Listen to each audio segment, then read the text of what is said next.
Hello, good evening and welcome ladies and gentlemen to another round of fast and furious racing action in the one and only Next Gen Racing Touring Car Championship Season 7 as brought to you on the premier sim racing platform available only on PC known as iRacing and powered by Doble Motorcycles. We march our way towards the end of the first half of the season and today marks round 5 of 10 and we are here in Belgium for what is a special adventure. Firstly, it's a special adventure into the Ardennes Forest where it's been our first ever visit to the legendary Circuit de Spa-Francorchamps, a venerable 4.35 miles of tarmac, which will see our drives roar the way through the local forestry over a circuit which is a staple of any international major motorsporting calendar. Indeed, whether it be Formula 1, World Endurance Championship, GT Challenge, or indeed any other series, it races here, and there's a reason for that, given the fact this circuit with its 19 corners is no easy beast to master. But on top of that as well, this is a special adventure today because for the first time in the NXTCC's history, not only do we visit the Spa-Francorchamps, but we also ditched the 3x20 minute race format of free racing every evening, and instead we converted to a single 1 hour feature race, and indeed absolutely speechless there myself, and I can tell you the fact that our drivers are absolutely speechless when they heard it would be coming to this season. But it's going to be 60 minutes of fast and furious racing, and that's why we've only got the one race on the schedule. But also it's a special treat today in the fact it's not just myself in the commentary booth, but where are my manners? Allow me to introduce myself as your host and commentator, Paul TX141 Walsh, also known as Britain a Spit, depending on what media you follow me on. But I'm also joined in the commentary booth by a special guest, and you could say a legend in a way, as he did cover our Legend series only a couple months ago, and that's none other than Callum Marlam. And Callum, well, good evening to you, and it's absolutely brilliant to have you with me. Good evening. Yeah, it's great to be here, and an utter privilege to see such a big grid of cars go around a beautiful course. Obviously, a lot of twists and turns, and should bring us some great action. Obviously, with some longer corners, which you can see a lot of side-by-side action with, and a few tight ones as well, especially at that bus stop. So we may see a few dives there. But looking forward to the action tonight, and hopefully, fingers crossed, it won't be too chaotic.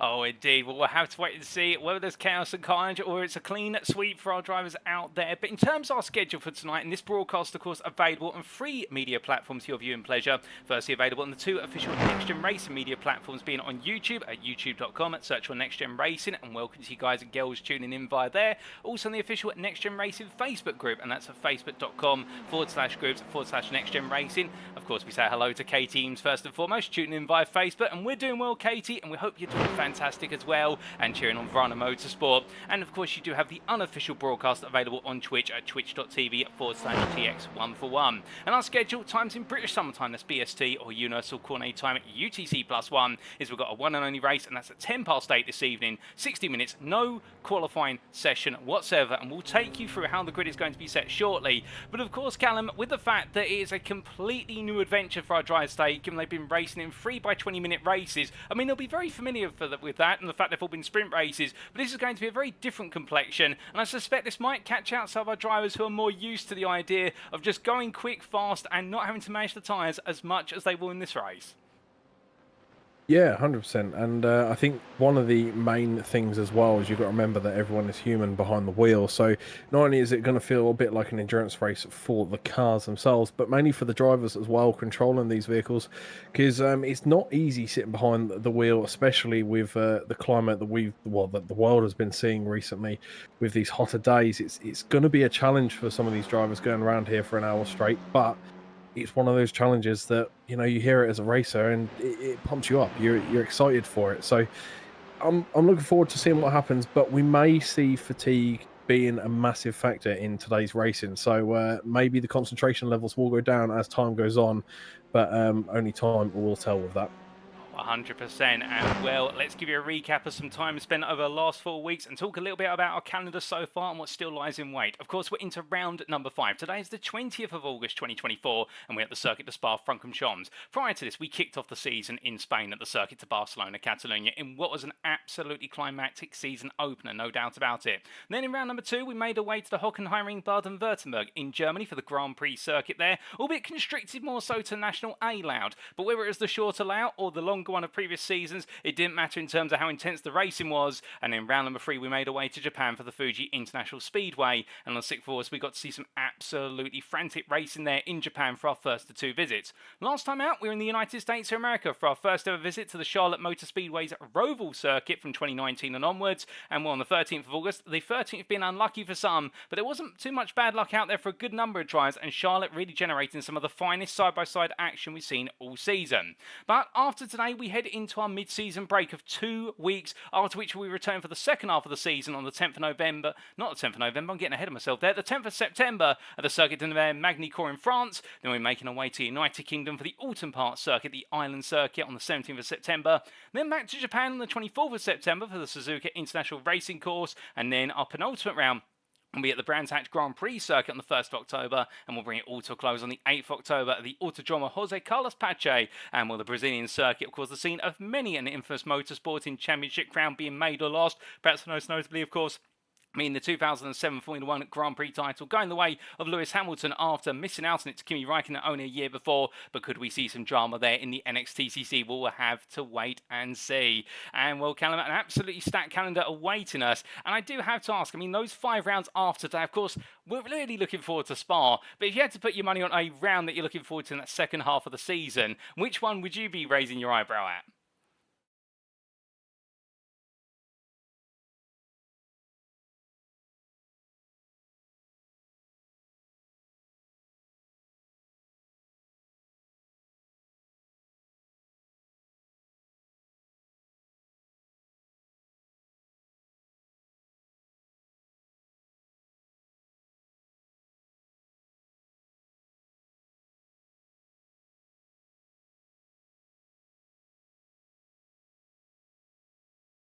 There as well. So you tend to see smaller cars going around these circuits.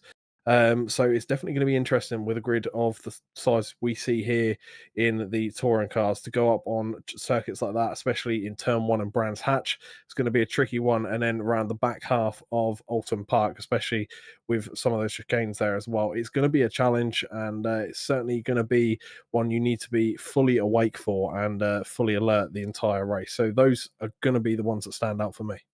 Oh, absolutely fair. And whilst we did miss a little bit what you're saying at the first part of talking about those circuits, we definitely caught the latter half there and the interest with regards to Brands Hatch and also the Autumn Park circuit. And I don't think there's any bias at all there, or there being the British circuits, of course, both of us based in the United Kingdom. But still, putting the bias aside, let's give a quick update then on the championship standings going into this round. And we start off, of course, with the overall Drivers' Championship. And as we can see, Wojciech Swirydowicz leading the way on 590 points to the 483 of Adam Delmon. Absolutely stellar work from Wojciech Swirydowicz so far this season, and continuing to defend that title to the utmost of his integrity, but he's still got a way to go, no doubt about it. Benjamin McCluskey, meanwhile, in P3 on 409 points, only 8 ahead of Mikey Doble. Of course, the Doble Sim Racing family and team not on the grid for this round. They weren't last time out, and they won't be this week, but we expect them back for the second half of the season. They're on holiday, I do believe, at the moment. With Lee Horn in P5 on 352 points, and wrapping up the run to P5 ahead of Jamie Dory, who's yet to really hit his streak in the first half of the season, but I suspect he might be playing a bit of tactics today to try and wrap up the first half of the season on an absolute blinder. The same could be said for Andrew Pike in P7 now on 301 points, and it's Gavin Garner, Matthew Addy and Isaac Doe will complete your top 10. Special mention to Matthew Addy, of course, being our leading prime in the overall Drivers' Championship in P9. P11 is Ben Altrier, best of the rest ahead of Alex Meredith, the two separated by 10 points, and it's Adam and Ali, Russell Fowler and Matthew Sheraton who complete your top 15. 15. And outside the top 15 to wrap up the top 20, Loris Pascucci ahead of Liam Silkstone, Michael Lees, Reese Watt and Jonathan Robrex.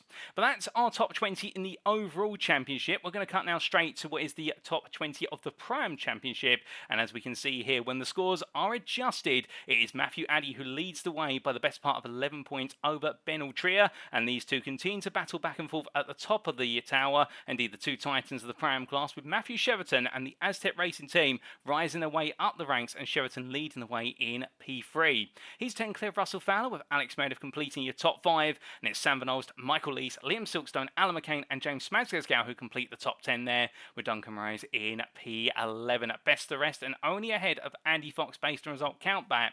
Then Nick Clemens ahead of Mark Sykes and Toby Prosser to complete the top 15, with Slamir Javoski, Luke Jones, and then also there we do have Dimitri Coulon, Tom Davidson and also Ian Manners completing the Pram top 20.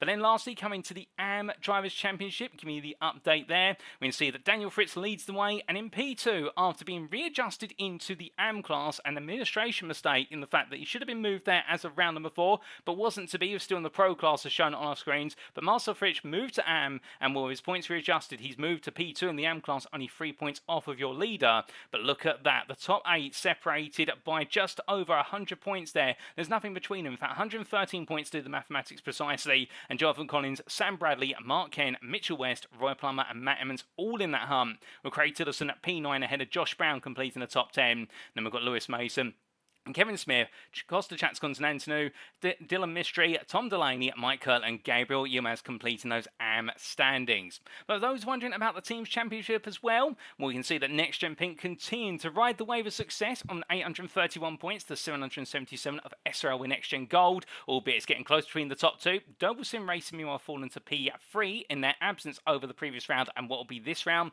We expect them to fall outside the top 5 for the first time this season, with Semper Racing and Sam Case with Next Gen 4 points apart from the two, but both are eager to try and take that P3 spot as soon as possible. But don't rule out JW Motorsport either on P6 on 462 points. Now the best part of 100 clear of Aztec Racing, with Valkyrie X5 close behind them. And then we do have Whiskey Runners Racing and the Sim Racing Collective completing your team's top 10.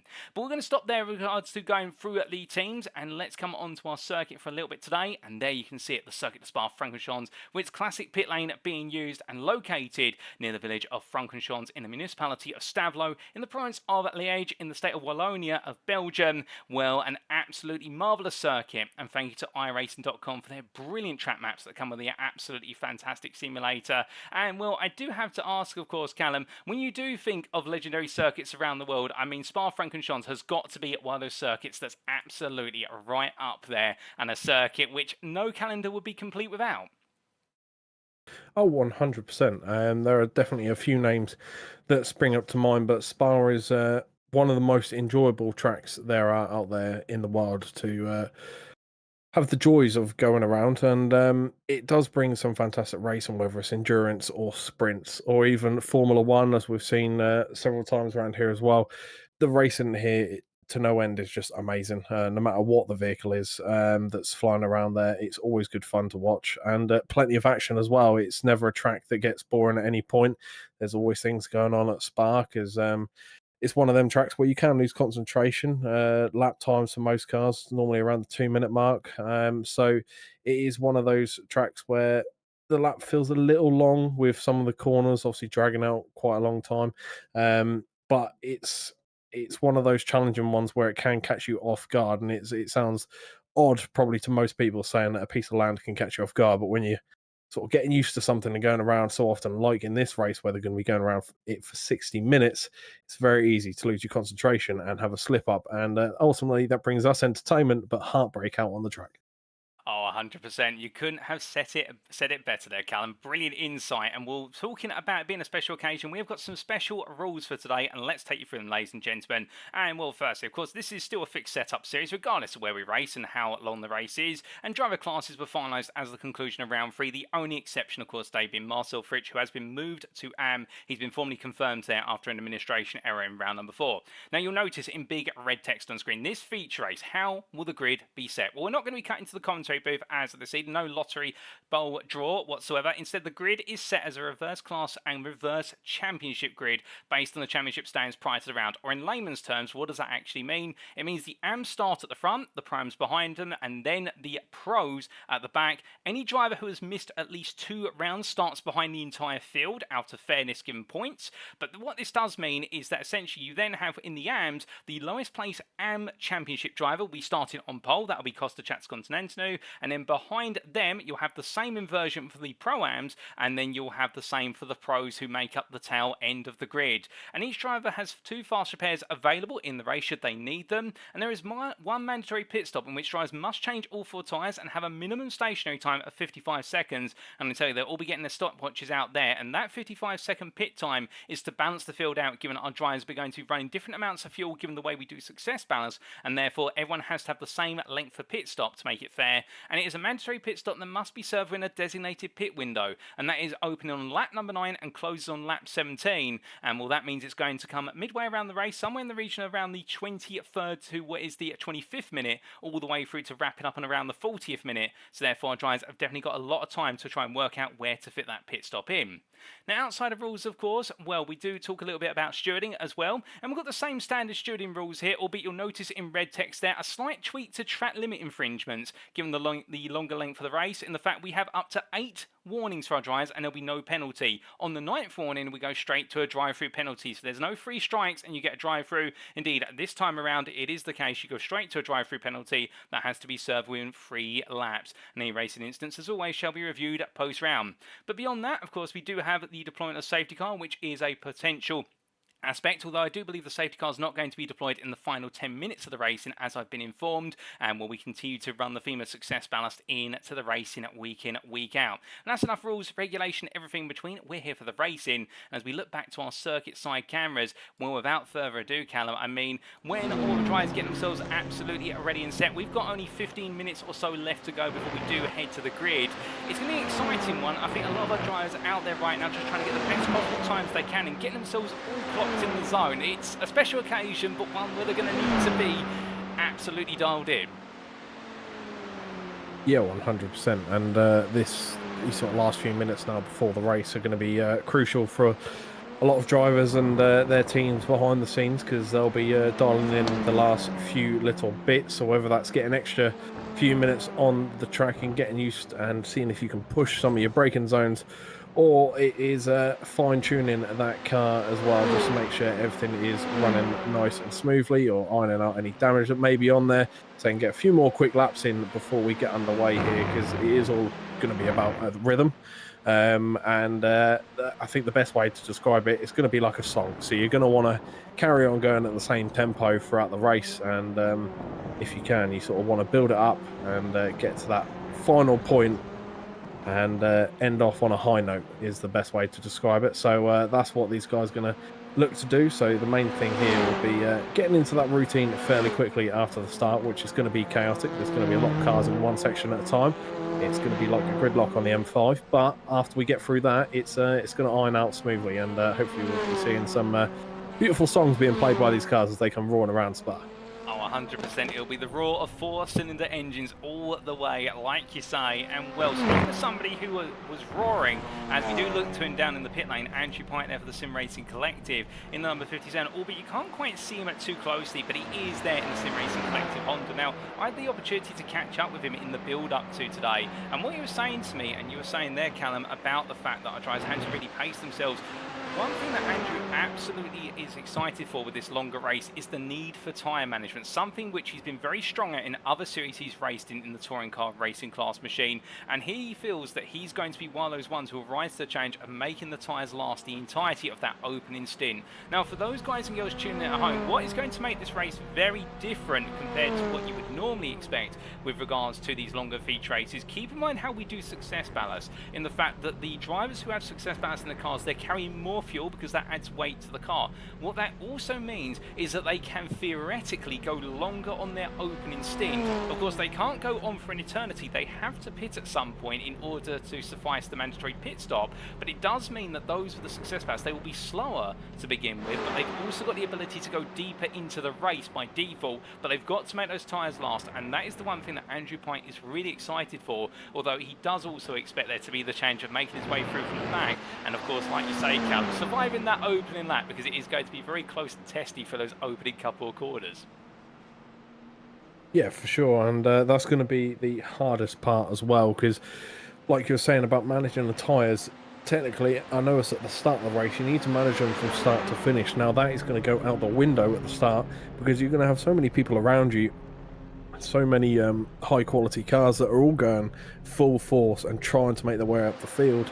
No one's really going to be thinking about, oh, I need to back off here and manage these tyres. At the end of the day, they're all racing drivers, so they want that spot in front of the car in front of them. So they're going to be trying to push, and some of these cars may forget for a little too long that they need to save these tyres, and they may push a little further than what they wanted and possibly send their game plan out the window. So it'll be interesting to see how much pushing goes on at the start of this race, or whether everyone's going to go a bit more conservative and think a little more about the tyres, because like you say, it's a new thing for everyone, so it's a little bit blind going into this, so it'll be interesting to see what the tactics are behind some of these cars out there tonight. Oh, 100%. As we look from Reese Watt to Verona Motorsports' Matt Emmons, one of the stars of Charlotte, in the fact that he had an almost perfect day in America in the AM class, picking up 2 out of 3 wins with a bit of difficulty in race number 1, but very quickly rising up through the ranks in races 2 and 3, if my memory does serve me correctly. And well, the number 72 driver, whilst he is down in the points in the AM Championship going into tonight, do keep in mind those championship points you saw earlier do not account for the 1 drop score that will be applied over the course of this season. Of course, we'll apply it a little bit later on in the season to the championship stands, and you'll see the true complexion once we are approximately 75% of the way through the season. I think he's definitely going to be one to watch here, and not just for the lovely yellow livery on the car, but as he makes his way on around. Is there anybody out there for yourself, Callum, who you've got your eyes on? Good question. Obviously, I mentioned this to you before we got underway here this evening. Mr. Delmont, Adam Delmont, that is. Very quick racer. Every time I've done any form of commentary, broadcasting, or even just spectating races, whenever Delmont's name is there, it's always at the top of the grid. And as you can see there from the old timing towers, once again, leads the way, 0.355 in front of P2. So he's got a little bit of a buffer there. And at the end of the day, this is just practice though, so people could be easing off a little bit, but it's one of those things where Delmont has had considerate pace through many series, and again, he's going to look to build on that and push on through just as he starts moving in the pits, just to move up a little bit. But another one is Alan McCain, again, a racer that I've seen several times, and I think he does fantastic work on the track, and consistency is key for McCain. So as long as he can keep that car on track and keep going around for the hour, I think he's got a good chance of finishing in that top 10 easy.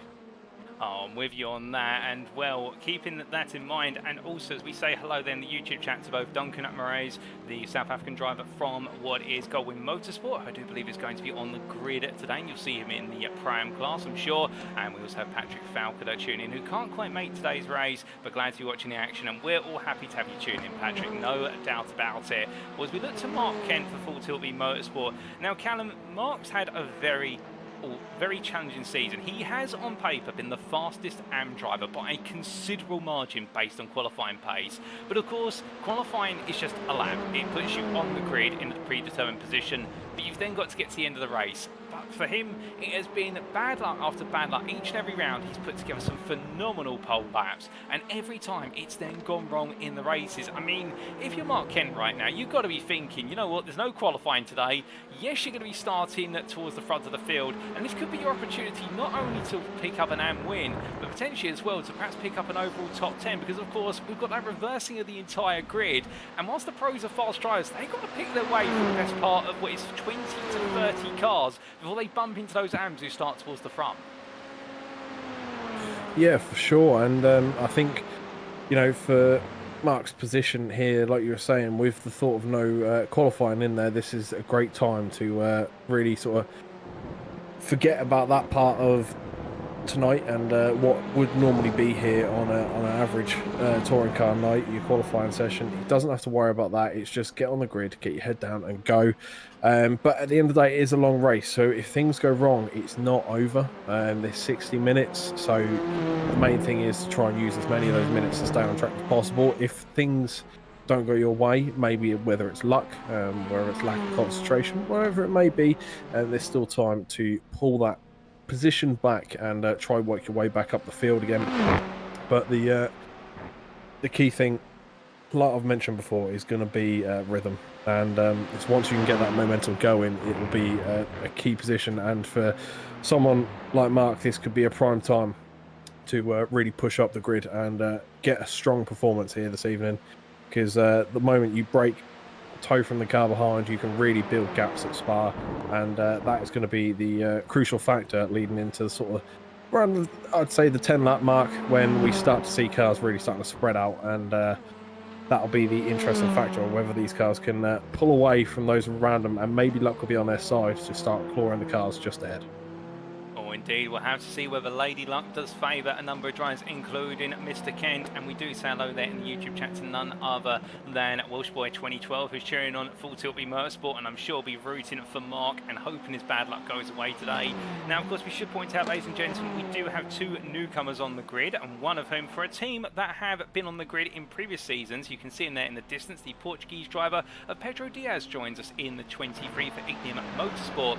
And unfortunately, we were expecting Neil Ferrier to also be on the grid today, but he's not been able to make it at short notice. But we do hope that Neil's doing okay, at least as far as I'm aware he is. And of course, Neil Ferrier, many of you will remember, was a title contender in what was seasons 3 and 4, if my memory serves me correctly, and putting some stellar performances in the pro class. And indeed, really was one of those drivers to take the fight to both Jamie Doré and Mikey Doble. And we also do have arriving in the Pro-Am class will be Aidan Coleman, and he's going to be competing in the Pro-Ams for Aztec Racing. And we look forward to seeing how the American driver gets on, albeit he's out the car at the moment, so we can't quite show you his car. All we can do is meanwhile look from one Aztec Racing driver to another. That's Gabriel Yilmaz, and well, in the Audi RS3 as he makes his way on down and around and in towards X corner. But as he does so, well, we're not too far away now for going to Green Flag Racing. We're only approximately 4.5 minutes away, and I get the feeling, Callum, there's been some words said by our series organiser to our drivers down there, i.e. Jamie Doré, giving them all a word, reading the last rights when it comes to the rule book and everything expected today. But from a driver's perspective as well, I mean, you do some of your own sim racing like I do. At this point now, it's all about you just want to get out there. You don't want the clock to be ticking. You just want to be on that grid and you want to go. Yeah, it's going to be one of those mixed feelings. When you get into the officials of iRacing, it's very much you just want to get out there, go, and get the job done. When it comes to these league races, there's a bit more on the line, because obviously you're racing with the same people week in, week out, and there's just a little bit more on the line. You know, points, trophies, whether it's cash prizes, doesn't matter what it is. There's always just a little bit extra push when it comes to league races, like the one that we have here at NXTGEN. So it's going to be, I'd say, a 50-50 mix for these drivers now, where partly they're going to feel like how we were just saying, where they just want to get out there, get on with it. At the same time, I feel like there's going to be nerves, because again, we're on something new here today with this 60-minute format. It's something that hasn't been tested by a lot of these drivers that are out there. They're maybe not used to racing these cars for this length of time, so there is going to be a little nervous factor playing in there for some of these guys. But the question is the composure level of some of these racers. Who is better at staying calm and controlled under pressure? And maybe we will see a few racers break here tonight with the pressure that's on the shoulders. With a large grid and a long race, who knows what will happen. Oh, 100%. And I get the feeling he may have finished giving his talk to the drivers now. I don't know if you can confirm, Callum, whether Jamie has said the last rights to everybody before they go racing. The King's speech is still going on, I can confirm. Right, I was wondering if we could grab a very quick word with him just to get his thoughts, because of course he's the brains behind putting this series and this season together, and we're absolutely excited for it. But I think we'll let the King's speech rage on. It has just finished. Oh, fantastic. Well, let's grab a quick word with Jamie, and well, as we get a word with our King, apologies, Jamie, I appreciate you just giving your speech to the entire grid, but we're only 2 minutes away, and it's an exciting occasion, our first ever 60-minute race in the NXTCC. How are you feeling for it? Yeah, I mean, I'm interested. I'm nervous. Organising it all and wondering how it goes. I think it's going to be a spicy one. Oh, indeed. I mean, have you set yourself any targets for this one, or is it just survive lap one and then take it from there? I'm going to try and push through early on. I want to try and get the gap on my championship rivals. I've had a few poor rounds, so it's going to be a hard push early on to try and get up there and then pick people to race with to try and push forward. That's the plan, and avoid all of the drama that could unfold with the reverse championship, reverse standings. Well, Jamie, we wish you all the best with the racing today, and we'll see you at the checkered flag. See you later. Thanks. That quick word there with Jamie Callum. I mean, he sounds ready for it. It sounds like slight nerves potentially creeping in, but to be fair, I mean, he wouldn't be a two-time champion if there wasn't some nerves and also some excitement in there in the equal mix.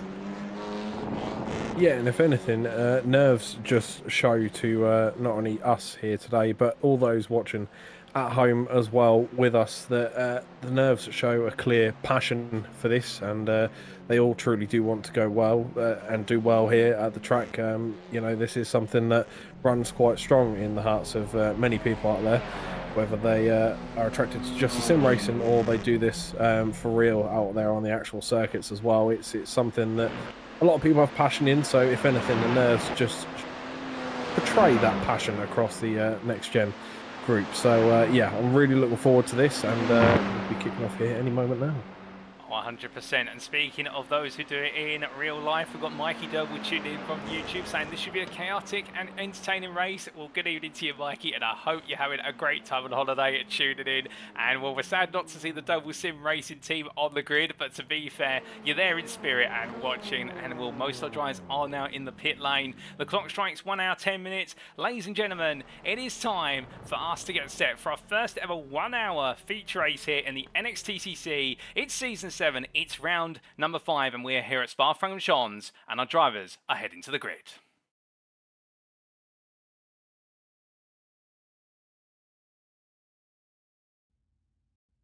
And as our drivers make their way onto the grid, this is how they'll line up for round number 5. Costa Continental takes reverse championship order and reverse grid at pole position for 287 Motorsport, joined on the front row by Lewis Mason for Aztec Racing. We then have Matt Emmons, who starts P3 for Verano Motorsport, joined by Roy Plummer, P4 on the grid there for Next Gen Red. Of course, these are all AM drivers as we continue our way through. Mitchell West starts P5 for Mitch West Performance, and looking to have a good day today at Spa-Francorchamps, and you could say the same for none other than Mark Kemp for Full Tilt B Motorsport. We then have Sam Bradley, who starts P7 for SL and Next Gen Gold, and he'll be joined by Jonathan Collins for Whiskey Runners Racing. And then the last of our completed rows of AM drivers, for those who completed at least 3, I should say, of the 4 rounds so far, if not all 4, will be Jonathan Collins there, and Daniel Fritz sits behind him for Whiskey Runners Racing, the last of the AMs.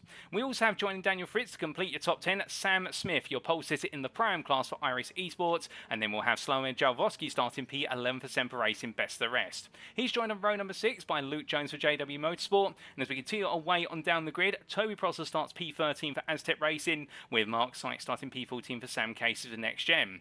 Nick Clemens lines up on row number 8 for iRacing Esports in the company of Andy Fox for Goldwing Motorsport. Keep your eyes out for him, because Fox is looking to recreate that form that we saw at Barcelona at the start of the season, but can he do it?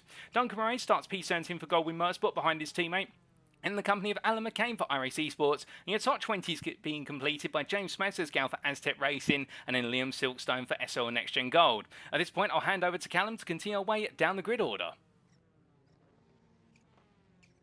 Oh, okay. So here's where names could be butchered. Just making sure it is fully caught up. But from what I've got here, we've got, is it Mikkel Lees? Yep. Oh, that's right. I got that one right, at least. P21 for Mikkel Lees. So we've got Sam Van Os at P22. Matthew Cheverton in P23 with Ben Altria, followed there in P24. Scrolling through the grid, P25, we have Matthew Addy, and then Marcel Fritz in P26. Jonathan in P27 and Adam McNally in P28. Then we've got P29 for Gavin Gardner, and then we've got Andrew Pike in P30, Jamie Dory P31 with Lee Horn just behind in P32. Then next on the grid we have Benjamin McCluskey with Adam Delmont in P34. P35, I'm not going to attempt, Paul, you might have to do the honours on that one. Well, it's our defending champion Wojciech Swirydowicz for Semper Racing, and here are the company of Craig Tilleston P36. But then back to you, Callum, for row number 19. That we do have Dylan Mystery there with Gabriel Yilmaz as well, side by side. Then we've got Harley Bicknell in P39 with in P40. Again, I'm going to have to bow out. That's fair. That's Piotr Jegosleski for Semper Racing there, representing the nation of Poland, starting P40. I'll carry on for a little bit now with Valentin Humbert, P41 for Valkyrie Excite, ahead of Tom Davidson for the Sim Racing Collective. They complete the run of P42. Aidan Coleman on his debut, P43 for Aztec Racing, ahead of Reese Watt for JW Motorsport. And then your final row of the grid there is Pedro Diaz for Ignium Motorsport on his debut for P45, and William Kurtler for Aztec Racing. And I do believe that is all the grid set, ladies and gentlemen. And well, with that, we are not too far away from going green flag racing. Indeed, our driver's just being held there at the moment, but I think they will be released in approximately what will be 10 seconds time, and we will be seeing those lights go on. And well, Callum, appreciate you doing the grid walk with me there. Some difficult names, but also some classic names on the grid, no doubt about it. And we're absolutely itching to go racing now. And indeed, ladies and gentlemen, indeed, Katie Eves in the Facebook chat, we do have none other than Callum Milam, your commentator from the Next Gen Legends, only a couple months ago, joining me in the commentary booth, and he's going to be giving plenty of insight as the lights are going on, ladies and gentlemen. Here we go for the first ever Feet Racing NXTCC. 1 red light, 2 red lights, 3 red lights, 4 red lights, 5 red lights, and it's lights out and away we go as our drivers roar away from their pit boxes, and as they do, making their way up the rise they go. Costa Chance Continental falling back a couple of places already as they make their way up on the rise here, and as they roar their way in towards what will be the first couple of corners of the day. Well, so far everybody safely through, as it is a long segue of cars here, and well, goodness me, everyone's surviving the opening couple of corners. Somebody going a bit slowly there, of a slowdown. I think that's one of what is the SO and Next Gen cars, but as they all make their way down into the braking zone now for turn number 4, weighing into the braking zone here for none other than Lakon. Luke Jones there battling on the inside of Slamir Javosky, and we goes all in the brakes here, side by side. They weave their way between the corners, and as they do so, coming back down now to the closer action. Well, it's been a very clean opening couple of corners, Callum. I mean, all those concerns about would they make it through the opening couple of quarters, they've been led astray, and everyone keeping it calm and cool today. They certainly have. The one name I saw that didn't get as lucky as Gardner, as we do see a few more cars going off there in the background as well. There's about 3 or 4 people involved in that certain instant there. Now is the tricky part where we're seeing cars going 3 wide well into the first lap here. So this is where the carnage does pick up, but we've seen Gardner drop down the field very quickly. So unfortunately that was the only collision we had in the first couple of corners, but now we're seeing a lot more smoke from a lot more different cars out there. I think that might be Costa that's getting caught up there, that's dropped down quite a little way as well, and there he is on your screens, P13 at the moment on the inside line just for a brief moment there, but he's under attack once again, and multiple cars taking the advantage and going through the open door there, 3 wide once more. Costa with the advantage up the inside. Contact between those 3, all door to door, and once again Costa's had to back out and lose some positions left, right and centre. This is the problem. Once you have one slight slip up, you get swallowed up by half the grid because they just keep coming and coming and coming. You've got to find a gap and get that foot down as quickly as possible, and Costa's finding that difficult at the minute by the looks of things. Oh, 100% with you. And whilst he did have a little bit of a challenging start, one driver at the other end of the spectrum has had a very successful start. Andrew Pike already up to P24 and roaring his way up the order, picking off places left, right and centre as he makes his way down towards the bus stop chicane. But here they come then for the first time into the braking zones. We ride on board with Pike. I mean, it's like a traffic jam going on through the quarters. Right into left they go. But as he does so, they're conscious of the fact that he's got Swirydowicz on his outside, and Swirydowicz as well having a phenomenal start. But as they make the way towards the end of this open lap, of course, the lap finishes on what is the old start-finish straight, because we're running the classic pit lane, not on the new start-finish straight. We've still got some places being exchanged further up the road, but Pike going defensive here as they break the way down. But that's Dory looking around the outside. Pike there in contact with Dory, sends the car sideways, and well, Pike brings it back together. He's not happy how that's played out. Was there also some secondary contact perhaps from the car of none other than Jonathan Rodbricks? We couldn't quite tell given the camera angle we had, but lap 1 comes to a close, and after 1 lap of racing, it's Matt Emmons who has pulled out out a 4-second lead to start this race ahead of Sam Bradley. They're 2 AM drivers. Leading prime is P3 of Sam Smith ahead of Jonathan Collins. Then it's Luke Jones, Roy Plummer, Andy Fox, Duncan Moraes, and then Mark Sykes and James Spencer who complete your top 10. But meanwhile, it's Bedlam further back, Callum. I think we've got 4 or 5 wide there.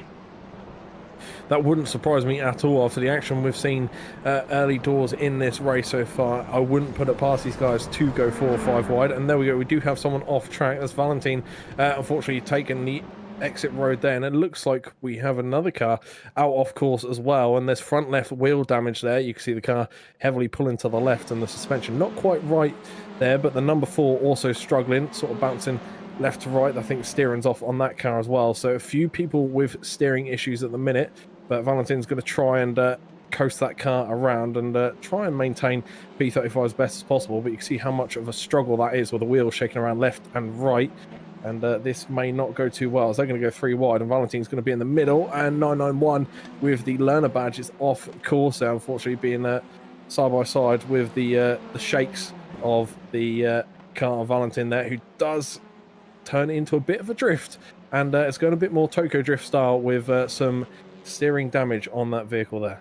Oh, a difficult one there for Valentin Blair, no doubt about it. And Lewis Mason, the Aztec Racing Honda, which, as you correctly identified with the learner driver badge, well, making sure not to get involved in too much contact and using the grass where needed. But whilst it's been a bit of misfortune for them, meanwhile, a little bit further up the road, well, currently a leading championship driver in the overall championship, Wojciech Swirydowicz, starting to pick his way up towards the bottom end of the top 20s, up to P21. As he fights his way past AM Championship leader Daniel Fritz, who's had a reasonable start, although he lost a lot of places in the early mass on lap number 1. But to be fair, I think Fritz now playing a bit more conservatively. Mark Kent just in front of him there, but Swirydowicz now charging onto the coattails of Mark Kent as they break their way in towards the bus stop chicane for the second time of asking. And, well, we've had the driver get it a bit wrong there, slightly off camera, I believe. Matthew Addy's gone away. Oh, goodness me. How on earth has Matthew Addy end up pointing in the wrong direction? That's not normal. Well, that's very interesting because that's also happened under a safety car. Safety car has been deployed, and that was deployed just before that instant there into the final corner. So the safety car is out at the moment, and yeah, that instant happened just after. So interesting scenes there, as we are now going to be following around the safety car as the leader is now heading up on to the Camel. And it looks like car number 44 might be having a bit of an issue from what I can see out here on the radars at the moment. So wait till the track is clear so we can get back underway again. But the safety car has been introduced to this race for the first time. Indeed, a safety car, and I suspect that may be for a number of incidents. Good spot there, Callum. Really appreciate it you catching with regards to safety car, as now the whole field is neutralised. And of course, to remind you guys and girls at home tuning in, our drivers are allowed to race up to the start of the next lap when the safety car is deployed. So they've been allowed to race up to the start-finish line going on to lap number 3, but after that, all racing has to stop. So Matthew Addy will have lost out quite significantly there with that late spin on lap number 2. But it does give us a little bit of time to breathe and dissect what exactly has happened over what has been the last couple of laps. And, well, speaking of dissecting things that happen, I think we can get a replay of the race start, and let's take a look back at it, Callum, and see exactly how it all played out. As we look to the replay footage there, and, well, as we can see, a good start for many and the distant view, and most of the field there, well, the front of a couple of rows having a bit of a slow start. Matt Emmons showing no signs of being slow, but as they made the way up the hill, you could definitely see where the likes of Chats Continental and also Daniel Fritz had a bit of a poor launch, and it caused the whole field to quite slowly approach the opening couple of corners. I mean, a bit of an odd one, Callum, but I think in a way, the fact that a number of our AMs had a slow start perhaps helped a lot of drivers avoid being involved in any contact. Yeah, potentially. The sort of ricochet effect, I guess, throughout the grid may have proposed a bit of a benefit there. But I have to admit, I will give the drivers that. That was an awfully clean start to this race, especially through Blanchemont, seeing some of those cars going 2 and 3 wide. Maybe not the quickest speed in the world, but still, to have the skill going uphill there, which is normally a very challenging piece of the course, is not something that's very easy to do when you're side by side and battling early doors in what is a long race. So props to all those involved in there. We did see a couple of cars go off at the end of the Camel Straight. 1 or 2 with damage. I think it was Gardner that went off early doors, and then we saw a few others follow suit just after there. But apart from that, it was all good when the lights went green here this evening.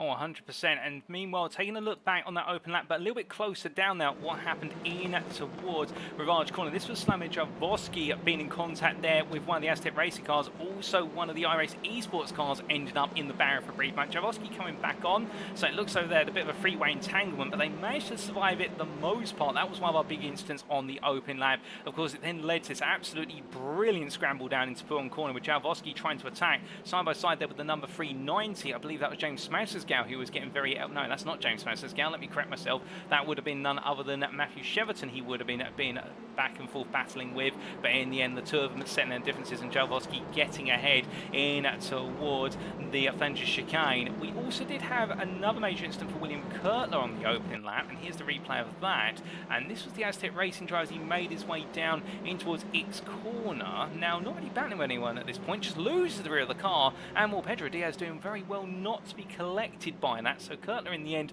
coming a bit unstuck, and I suspect that might be cold tyres and cold brakes and a lot of rear brake bias on that Audi, just not helping him whatsoever. But let's return to some of our live pictures, and well, now that we're under the safety car, we still are, we should point out, ladies and gentlemen, we are onto lap number 4 at this point. Time is gradually trickling away. We'll try and get a replay of what happened to Matthew Addy shortly, but in the meantime, Callum, of course, we've had a couple of fast and furious laps, but now everyone's got to calm things down. But of course, that's going to open up strategy a little bit more, because those who are perhaps worried about getting the tyres to last just 9 laps before the pit window opens, they might be feeling a little bit more confident now that in fact those tyres are not going to receive any abuse for a couple of laps. Yeah, 100%. This is the prime time for that, when these drivers can obviously coast quite a lot of the course as well, which is a very handy thing behind the safety car. So fuel does come into play a little bit here, but the main thing will be those tyres. Obviously, you want to keep the temperature up if you can, but at the same time, you don't want to lose much grip in those and keep them as healthy as possible. So when we get back underway, you can kind of play the long game and hold out there as long as possible, because you never know, that might give you the slight advantage over the car or two ahead, and you never know, that might help get across the line at the end of this hour, because at the end of the day, it's not a sprint, it is a marathon, but this will play a massive advantage into some of the hands of the racers out there with their strategies. This is probably something that a lot of the drivers had planned for, because there's always that backup plan if there's an early safety car or early pace car, depending on what race you are doing. You always plan for these types of situations. Now, the 777 car incident has been noted, so that 777 of Matthew Addy, that incident there on lap 3 has been noted by our race director and our marshals, so that one will be going down into the books, and they'll be keeping a keen eye on that 777 for anything further going on. But a bit of damage on some of these vehicles out there. Now, it'll be interesting to see whether that'll be a dampen on some of the performance of these vehicles, and some have rear damage, some have front, so it will be interesting to see what goes on with that, and some do just have some fender bender work, so we'll see what happens here in our pit stops, because some people may get that repaired, others may not, but the safety car is coming in this lap, so we will be going green very shortly.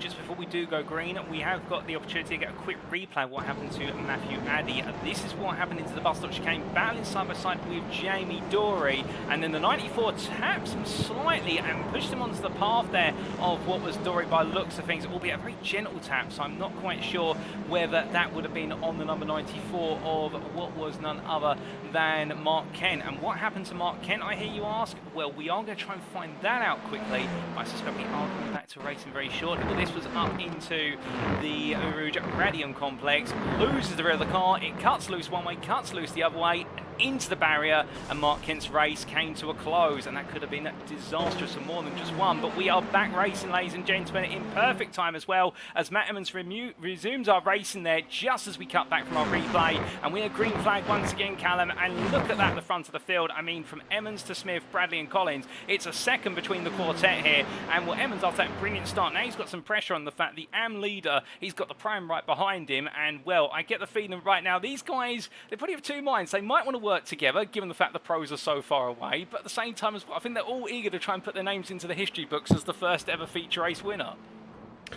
100%. Now, the gap between P5 and P6 will be the notable gap because, as you saw on the Kemmel Straight there, that is the biggest opening in the top half of this table. So that will be a gap where maybe they could look at working together. But as we go through these corners, you're now going to see the two Audis starting to close up to that group. So that group's going to extend out. And that's the key in these longer races. Do you try and work with the drivers ahead of you, whether they're on your team or not, or do you just battle it out? Now, I think for these guys racing near the top, they are going to want to pull away if possible, because if you can minimize your opponents you are racing down to single figures, that is a lot better than trying to race 30 other vehicles. So a lot less stress on your shoulders, and it might work a bit better for wear and tear on your car, as we do see some attacks being lined up now by the Audis here. Andy Fox looking for some moves. So you can see a bit of the grass being flicked up there as well. Luke Jones is on the defensive at the moment with two black and gold Audis in his mirrors. That's going to be a bit of pressure for sure as we head up now towards the bus stop area of the track, but that's the Pro-Ams in behind here, and this is a bit of a scary situation really for the Welshman Jones as we head through Blanchemont at the minute, which is a very quick corner and very scary depending on what car you're driving as well. Number 21 just in behind, and you can see these cars all up a decent amount of positions as well, so they're all having a good race so far. Looking up the inside for that Audi there of Mr. Fox, and you can see how close they get on the bus stop, and a bit of a spin there for Mr. Fox, who's now going to go side by side with Duncan Wright, and Duncan actually gives him that place back and goes back into single file fashion.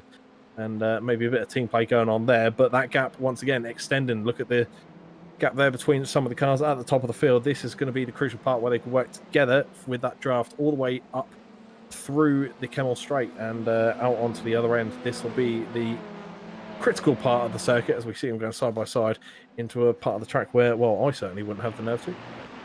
Oh, without a doubt, indeed, you don't want to go too wide for Origin Radion if you can help it. And Sam Bradley right now trying to hold on to P2 and P3 overall as they roar the way down the Kemmel Straight once again. But as they do at the front of the field, this is Emmons on what with the inside into Lecom. Looking around the outside is none other than Sam Smith. Onto the brakes they go. It's Honda on Honda, and Smith's going to use the experience around that outside, tries to get it stopped, does in time, and we have a change of leader here overall. And Sam Smith takes the lead of this race in the 15th minute, and as they make the way on down in towards Ravage Corner, well, right now it's going to be about whether Sam Smith could start to break away and perhaps do what Matt Emmons wasn't able to do. But to give credit to the AM driver, where it's due to have led the opening 15 minutes of this race before finally yielding to a pram, and it's not over yet, of course. We've still got pit stops and anything can happen, but right now this lead pack definitely making things work. And well, meanwhile, going back to what you were saying only moments ago, Callum, with regards to the Goldwyn Motorsport drivers in their quest to try and find their way up the inside, Luke Jones, well, here comes Fox to try and do exactly that in Sapur Corner. Too wide they go on through. It's going to be bold, a little bit of a love tap between the two of them, but no love lost as they come on down, and respectful racing all the way. But Jones right now absolutely refusing to give in, and Sam Bradley falling in amongst these guys. And well, you can see Duncan Rise at this point wants to get involved, wants to help his teammate Fox out, but I think Bradley's going to refuse to let him go. Yeah, 100%. And you know what? I don't blame any of them for it. This is bringing some great racing for these guys. I'm sure it's very entertaining for those involved in the battles as well, because at this point, if I was one of these cars on circuit, I'd have a massive smile on my face, because close battles like this really do make it worth it, and it's what it's all about at the end of the day. Close battles, when you're trying to get past a car and there's only millimeters in it, this is all part of the fun. But this is the area we saw of attack last lap out, and that is into the bus stop. Late on the brakes was the 21 last lap, and is it going to be the same situation this time around? This time looks towards the outside of the initial turn for the bus stop, and manages to get that car stopped. No sideways action this time. 21 does take the inside line in front of the 222, gets the move done. Now, the question is, can he maintain that momentum out of that turn? The momentum is going to fall towards the 222. The smoke in the background and multiple cars off track there by the looks of it. So quite a large collision back in the background as the 222 unfortunately can't get back in front. 21 does keep that advantage. You can see cars 3, nearly 4 wide through into turn 1.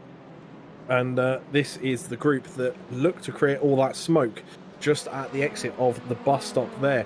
So a big chaotic hit possibly for that car that we are focusing on at the minute, the 99. As you can see, that front left damage there doesn't look like it's affected the steering like we've seen, which is pretty common for some of these races so far. We've seen multiple cars with horrendous steering damage, but it looks like the number 99 has got off a bit lucky there, because there's a lot of damage on those front left wings and fenders, but nothing to performance damaging on the tyres. So number 99 is able to carry on going around at the moment, but just look in behind. Ben Ultra is looking to get by. You can see there was a bit of a speed difference on that straight, and he's closed that gap up really nicely. He has the 504 in the Pro-Am category there, the black and bright green full tilt.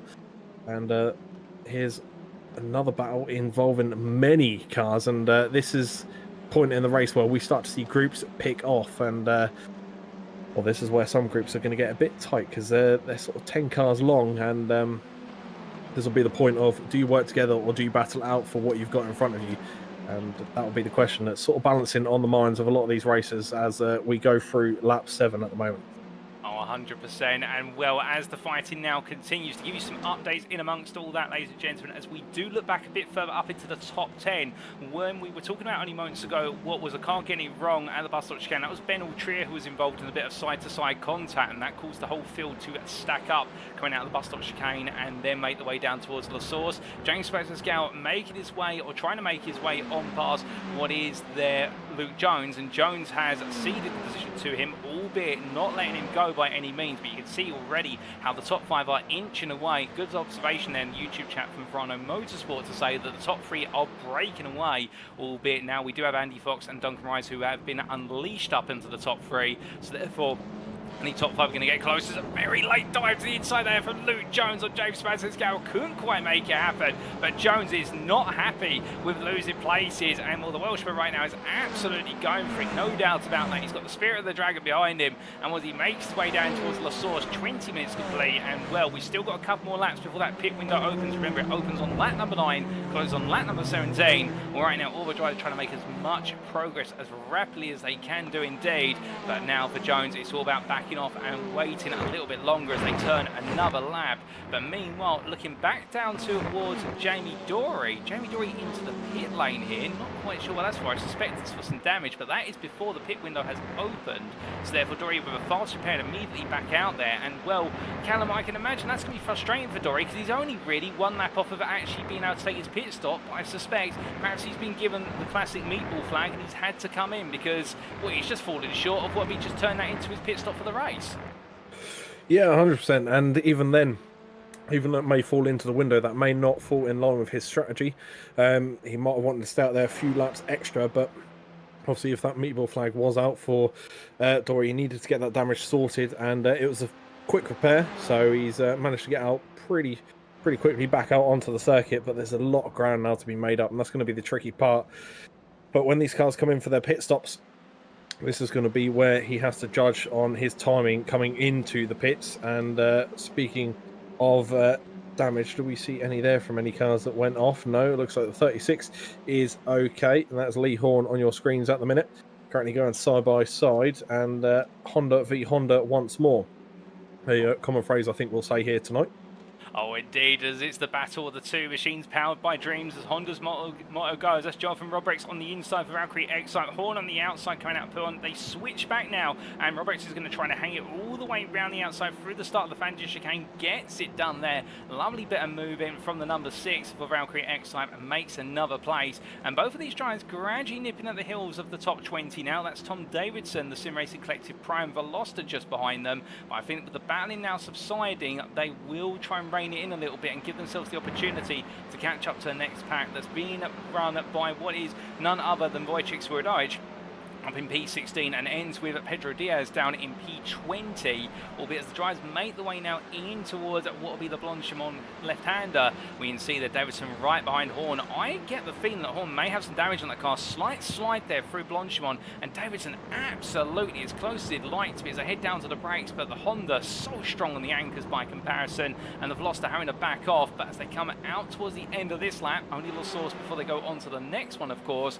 Right now, all these drivers definitely definitely starting to feel each other out since they get an opportunity. But meanwhile, here comes Jonathan Robrex looking around the outside of Pedro Diaz. Well, Robrex, I don't know what he's had for breakfast or dinner today, but I'll tell you one thing, he's absolutely going all in. The same for Davidson versus Horn. Well, everywhere you look, Gallagher's battling left, right and centre, but these Hondas, I mean, they may not have the pace in the straights compared to some of their rivals, but under braking, they're absolutely unrivaled right now, and it really is the game of who's going to break the latest of them, and we've seen that all season, but here at Spa, with those heavy braking zones, we're seeing it even more. Yeah, 100%. And one of the things we mentioned earlier in the broadcast as well is the bus stop is going to be a crucial part for jumping late on the brakes. And it has been a test all race long so far of who is going to get on them the latest. And that's going to be the question here as we look to go 3 wide. And that battle has gone from 3 to 2. And the car number 32 has actually taken advantage of this situation here. And that's Reese on your screens there. And just as I say that, potential slowdown maybe, because instantly drops off the pace heading out the end of the Camel Straight, and back in front for the 36, takes 1 position back, but did lose 2 in that sequence. Number 42 has got just ahead there as well, and that is Mr. Horn.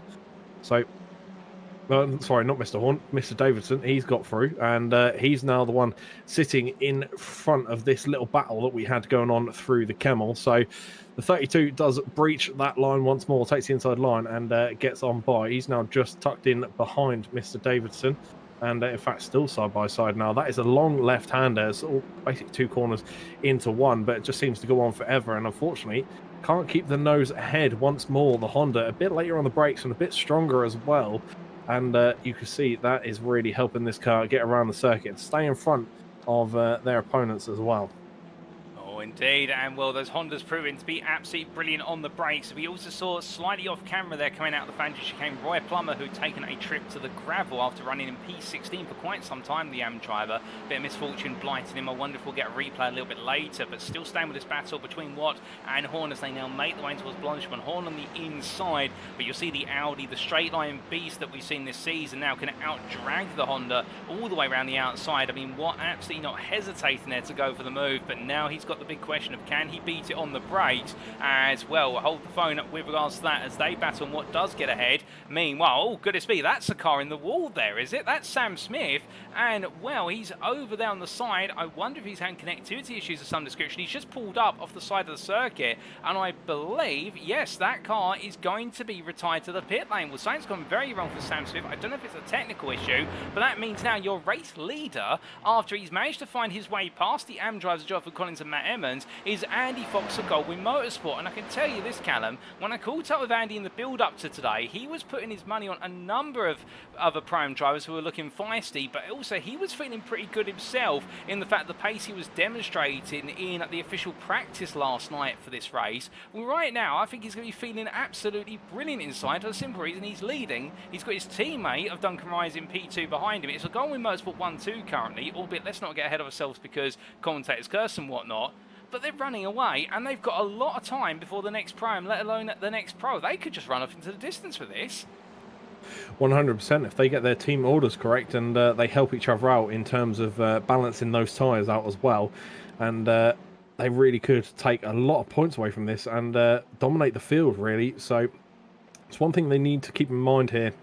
If they're going to push and try and pull away from the grid, they need to really put on a show and work together just to maintain those tyres for a bit extra time and a bit of extra mileage on them as well, shall we say, so they can get that little extra grip through the corners and pull away. Because if they can use their drafting down at likes of the Camel Straight, that'll be a crucial factor, because you can see the gaps now forming up around Collins there as well. So 3.9 to the car ahead, and you can see the gap behind him as well is quite large. So Collins won't have that draft system, whereas Fox and Mariah, if they work together, obviously they will have that advantage. And like you say, they could really pull away here, but they need to keep in mind that this isn't a sprint, this is a marathon, and there's a lot of time left to go yet. So we are approaching the halfway mark, however, but it's still an awful long time to go in these cars.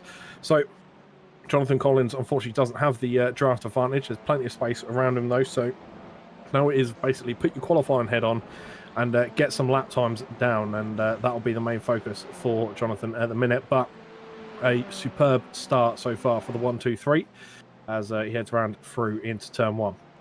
Oh, without a doubt, and indeed, right now he's making it look as easy as counting 1, 2, 3 as Jonathan Collins, one of the big names in the AM class going into this season. As he carries on another lap, Goldwyn Motorsport decides to come in. Of course, pit window is open. It opened 2 laps ago on lap number 9. We have had a lot of drivers further down the order come into the pits, and that's led to a bit of a shuffling outside the top 30. As you do see there leaving the pit lane, Adrian Coleman, and well, as he makes swim through, he's down in P45, but he is a lap down. But also keep in mind the lengthy pit stop, which is 55 seconds stationary and 30 seconds from start to finish at the pit lane. So it is the best part of almost 1.5 minutes you spend in the pits, and that is worth almost what is 2/3 of a lap around here, with the average lap time being just over 2.5 minutes. So if you do the quick mathematics, you are going to see this field really space out. But meanwhile, one driver who's making his way out the order, albeit with the pit stop shuffle going on, Benjamin McCluskey takes another place, gets up the inside of Ben Altrier, moves into P6. He is your highest placed pro driver at this time as we head towards the halfway point, albeit yet to take a pit stop, and also 10 seconds off the leaders. And of course, we don't know where Andy Fox and also what will be none other than Duncan Race will fit back into this, but we are starting to see some pros creep their way further and further up the order. And another one as well to keep your eyes out for, Adam Delmont a bit further back. We'll cut to Delmont shortly, but meanwhile we have got this grime battle between what is Bradley McCluskey and Altrier as they head in towards Pouron Corner.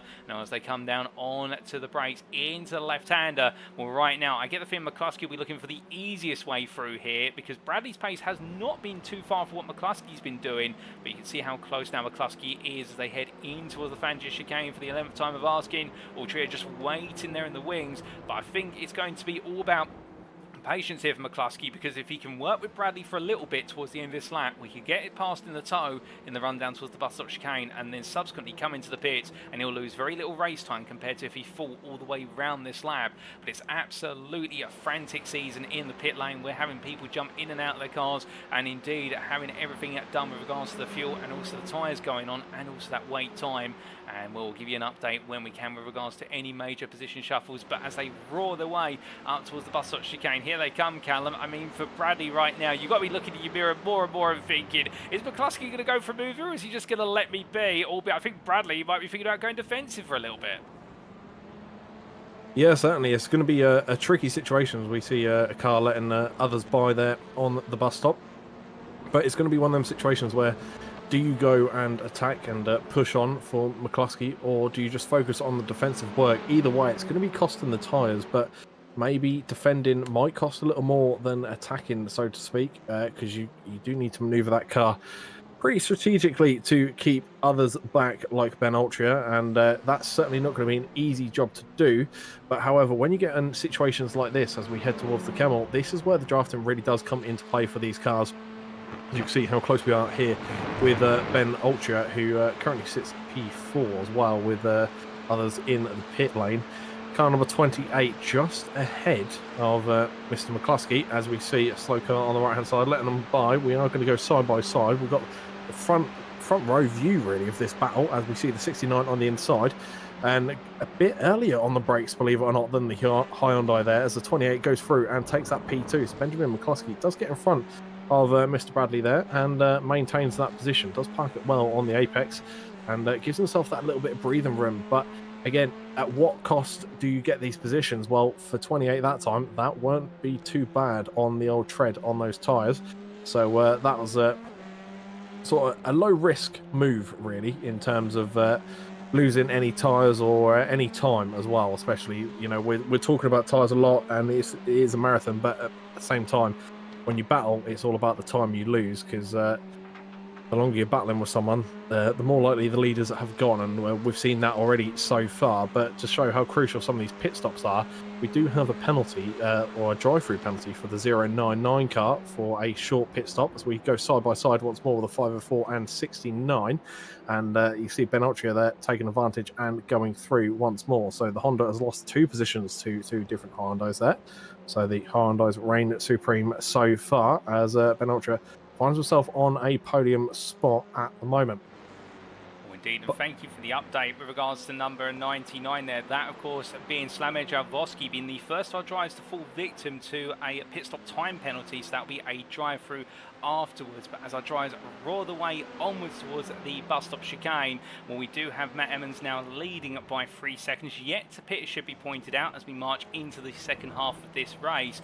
Benjamin McCluskey P2, Ben Altrier P3, and then Sam Bradley and Daniel Fritz completing your top 5. We've also got Jamie Dory out there at the moment, and I believe Dory he has taken a pit stop. But do keep in mind, ladies and gentlemen, he has not pitted inside the pit window given the repair work, so he's out of the fashion. He will have to pit at some point soon to take his mandated pit stop. But meanwhile, Andy Fox, he is the leading driver who has served his pit stop in that pit window, and will cry for crying out loud. It's as though the man cannot be put down here in terms of the pace. Because look at this, Callum. I mean, he's already broken 9 seconds over Liam Silkstone, and he is very quickly approaching the leaders. I mean, he's 1 minute and 10 seconds back, but right now Fox just seems to be in the zone. Yeah, it's one of them things that we spoke about earlier on as well. Once you get in that rhythm, there's kind of no breaking it, and it's just like a song, you know. Once you get that momentum going and you find your beat, there's no stopping you. You're not gonna finish. So at the moment, 21 for Mr. Fox, he's flying. And it's one of those things where once you find that groove, there is really nothing that can stop you out there on that circuit. Now, there is plenty of breathing room behind and in front of his vehicle, so this will be, like I said a few laps ago about some other cars as well, it's going to be the time to get your qualifying head on and just hit qualifying laps, lap after lap after lap. Just focus on yourself. No need to worry about battling, defending, or attacking.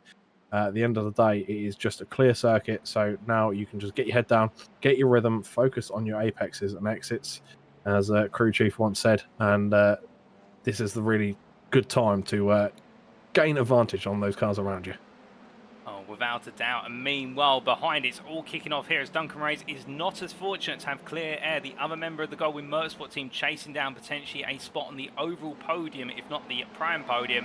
And this is Jonathan Collins, your AM driver in the 1-2-3, who battling potentially for the AM win here today, fighting hard with Duncan Reyes, albeit lets him go, backs off there, and will understeer carrying the car a little bit deeper, as we also see there what was the car of, I do believe, well, that was one of our SL and NXTGEN cars that make it around the pit lane, but side by side they'll go onto the Camel straight, and Collins really playing it smart here, backing off, letting all the Prams fight each other. He doesn't want to be a part of this. I think he sees the bigger picture, and indeed with Sam Bradley leaving the pit lane, who you see in the rear of your picture, that's who Collins is worried about, and also Matt Emmons and Daniel Fritz, who are further up the road, keeping in mind, of course, that these drivers all apart from each other at this time, but it'll be on the minds of the many in the fact that we're still a few drivers yet to take any pit stops. Well, for Collins at least, he doesn't want to fight anyone if he can afford it, because his rivals are up the road and they've yet to make their way into that pit lane, and he doesn't want them to appear in front of him when they do finally take that pit stop.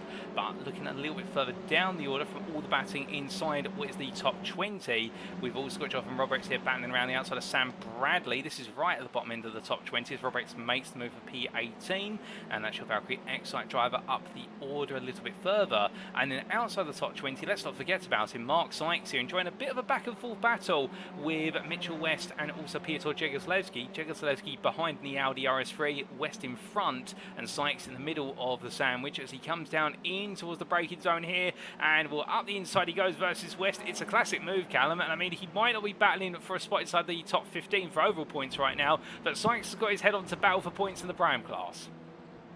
I don't blame him whatsoever. Once again, it's that racing mentality. You see a gap, you got to go for it, and it's one of those situations where if you stop going for those gaps that do show up in front of you, then you're not really a racing driver anymore. So that's what these guys are doing, and to be fair, they're putting on a show as well, as we do see plenty of position changes as some of these cars in these groups, whether they're large packs or small packs, are now switching their attacks to defenses for different moves, and this will be one of the areas of the circuit that is a little harder to defend against, because obviously you've got the quick pace here now of those Audis and Hyundais, but then it's the braking zone where the Honda is normally supreme here, but there's no Hondas in this group.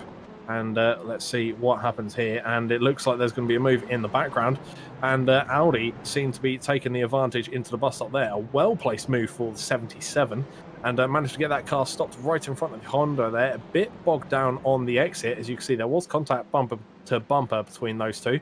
Nevertheless, they still carry on in a single file fashion. So the Pro-Ams now bumper to bumper with each other, and those two will be looking to take the battle to one another. And this could be a good time for West to just sit on the back and watch these two battle, possibly take the overall positions away from these two if the battles get a bit too heated. But at the same time, if you're an AM driver or a Pro-Am driver, this would be the prime time, if you're in a situation like this, to sit back and watch the lines of the classes above you and just try and learn a thing or two. Maybe they're braking a slight different point or going a slight different angle to you into some of these corners. This is the best time to work that out and use that to your advantage to try and pick up some pace to your nearest rivals up ahead or pull away from the ones just behind.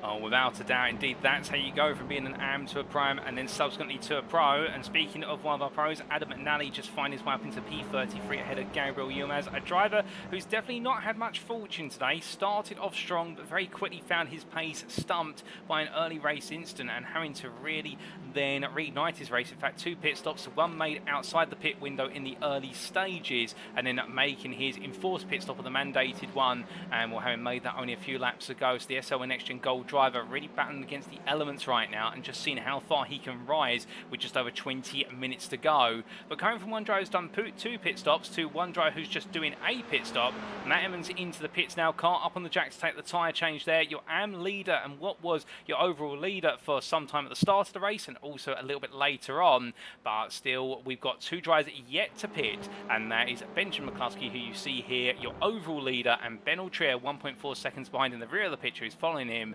And well, Callum, these two are going extremely long. Of course, this is lap 15. They've got 2 more laps after this, 16 and 17, but on the 17th lap they have to pit, otherwise they will be outside the pit window and they will be disqualified from the race afterwards. I mean, right now these two, they're absolutely flawless, and you've got to imagine they're hoping by staying out as long as they can, they just avoid getting embroiled in any potential incidents or any potential traffic. But the problem is as well, the one thing they don't know is that whilst their pace is good, Andy Fox is lapping faster. He's lapping by 3 to 4 tenths faster, and I mean, it's looking Goldwing at this point.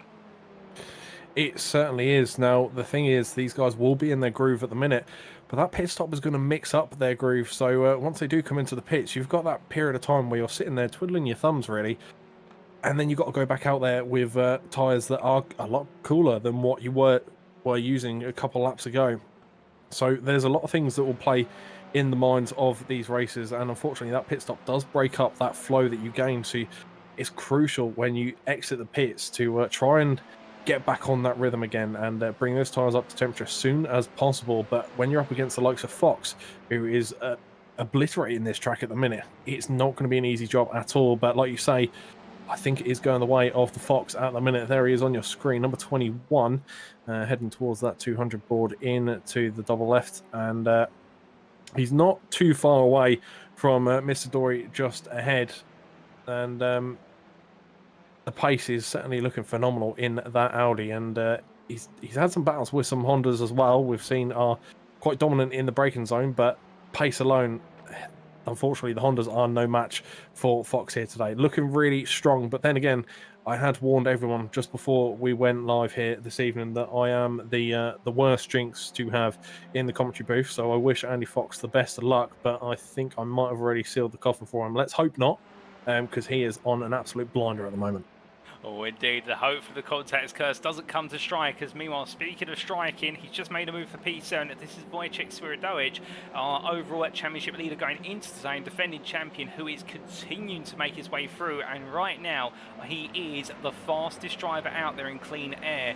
And indeed, as he makes his way around through Stablo 1, Stablo 2, his next target is Liam Silkstone. Swirydowicz being the best part of what is, I do believe, 16 seconds off of Fox. It may not be possible for him to fully surely catch up to Fox before this race is over, albeit then again we've got 18 minutes plus the potential prospect of a safety car should one occur in the next 8 minutes. Remember, no safety cars permitted in the final 10 minutes, but battling behind, and well, this is Lees versus what is McCain. It's the battle of the two primes. They're fighting for P6 in the prime class here. Lees defending as hard as possible to the inside. Meanwhile, McCain goes round the outside. It's a drag race now down towards La Source. Behind that's Andrew Pike. You can see the Pro Honda, and well, Lees gives all the space in the world. It's going to be Pike on the inside. It's going to get very nip and tuck. They give each other room to play with in the end, and behind them is Pedro Diaz, the Ignium Motorsport all-black Honda that's now latched onto the back of this. Fantastic battling. It's not over yet, and Pike is refusing to give in as they make the way into Rouge. They go left into right, and as they roar the way up the hill, we can see Lees there taking a lot of apex curb. It doesn't kick the car too wide this time. He gets away with it, but they drag race their way onto the Kemmel Straight. Now Diaz will be on the back of this, and he'll be thinking as we ride on board with the 23, where can I go? We goes from left to right, and it's a drag race here, but you can see Pike with the success ballast in the car. Well, the car just being held at bay a little bit, and Diaz dives up the inside here to make the move, and what a brilliant bit of move in there from Pedro Diaz. And well, he may be new to the grid as of this round, making his first ever race in the NXTCC, but he's not letting the occasion daunt him. And well, it's for Lees and Kane to battle each other again, but goodness me, Callum, I mean, we went from seeing what two primes under pressure of a pro to two pros fighting out, and in the end, well, Pedro Diaz absolutely making a classic move there for P11. Certainly, like you say, it may be the debut as well, but a debut with a statement as well. You know, Diaz has no pushover, and he's proven that here this evening. 23 looking phenomenal. Pace is strong, and lines are strong as well. Defensive work and attackive work has looked phenomenal this far. So the all-black of the 23 looking really strong out on the field at the moment, and looking to push up here as well. As you can see, that gap is closing up to the 55 just ahead, and that 55 of Mr. Lees also does have his hands tied with Alan McCain just in front there. And I've seen Alan McCain in different series events as well, and I know Mr. McCain does know what he's doing when it comes to defensive work, so he'll be looking to defend this as best as possible. But Honda versus Honda, I mean, I've mentioned it certainly several times already, late braking with the Hondas is going to be a key factor. So is there going to be any advantage swinging the Honda's way in this battle, because this has turned from a two-car battle into a four-car battle, as you see Alan McCain really pushing those track limits there on the edge of Blanchemont, and the Honda looking up the inside of Mr. Diaz, and he's going to go up the inside of that bus stop, jumps the sausage curb, now finds himself towards the outside. Can he get that momentum to form an attack heading into that first right-hander? But unfortunately he cannot do so, so he's going to have to settle in single file fashion. A bit of flashing from the 57. But at the minute, single file traffic for these four, but things are starting to heat up now as we approach the last 15 minutes. Indeed, as time continues to trickle away, fantastic battling there, and Pedro Diaz does hold off Andrew Pike but doesn't make any gains. Pit stop wise, we have had Jamie Dory come in, we've also had Ben Trier come in. Trier, interestingly enough, is making his way onto the Kemmel Straight now by the pit lane exit, and as he does so, he's going to drop down to what will be P6. So Trier, in fact, going long, it's worked out for him. He gets the toe of Marcel Fritsch, who's a lap down, so that's going to help give him a bit of speed, but James Smadsgal says, no you don't, and the Audi driver here chips his way in front, onto the brakes they go. So it will be Ben Trier who falls to P7 from what was at the time P2. But that long stint has definitely worked out for Trier, and keep in mind now he's going to have 4 fresh tyres, and he's only going to have what will be the best part of 16 minutes on them, so he can really push that compound compared to a lot of his rivals who may have pitted around the halfway mark, and they'll be doing double the time on the tyres. So that is also going to be something to watch out for. But meanwhile, the only driver who's yet to pit, albeit he will have to very shortly, you're looking at him on screen now, is Benjamin McCluskey for NXTGEN Pink, as he makes his way into La Source, and he'll shortly take a right and turn here coming out of the corner, and well, he'll make his way into pit lane for the simple reason he's got to pit. It's the end of the pit window, but as he does, doing it the latest of everybody,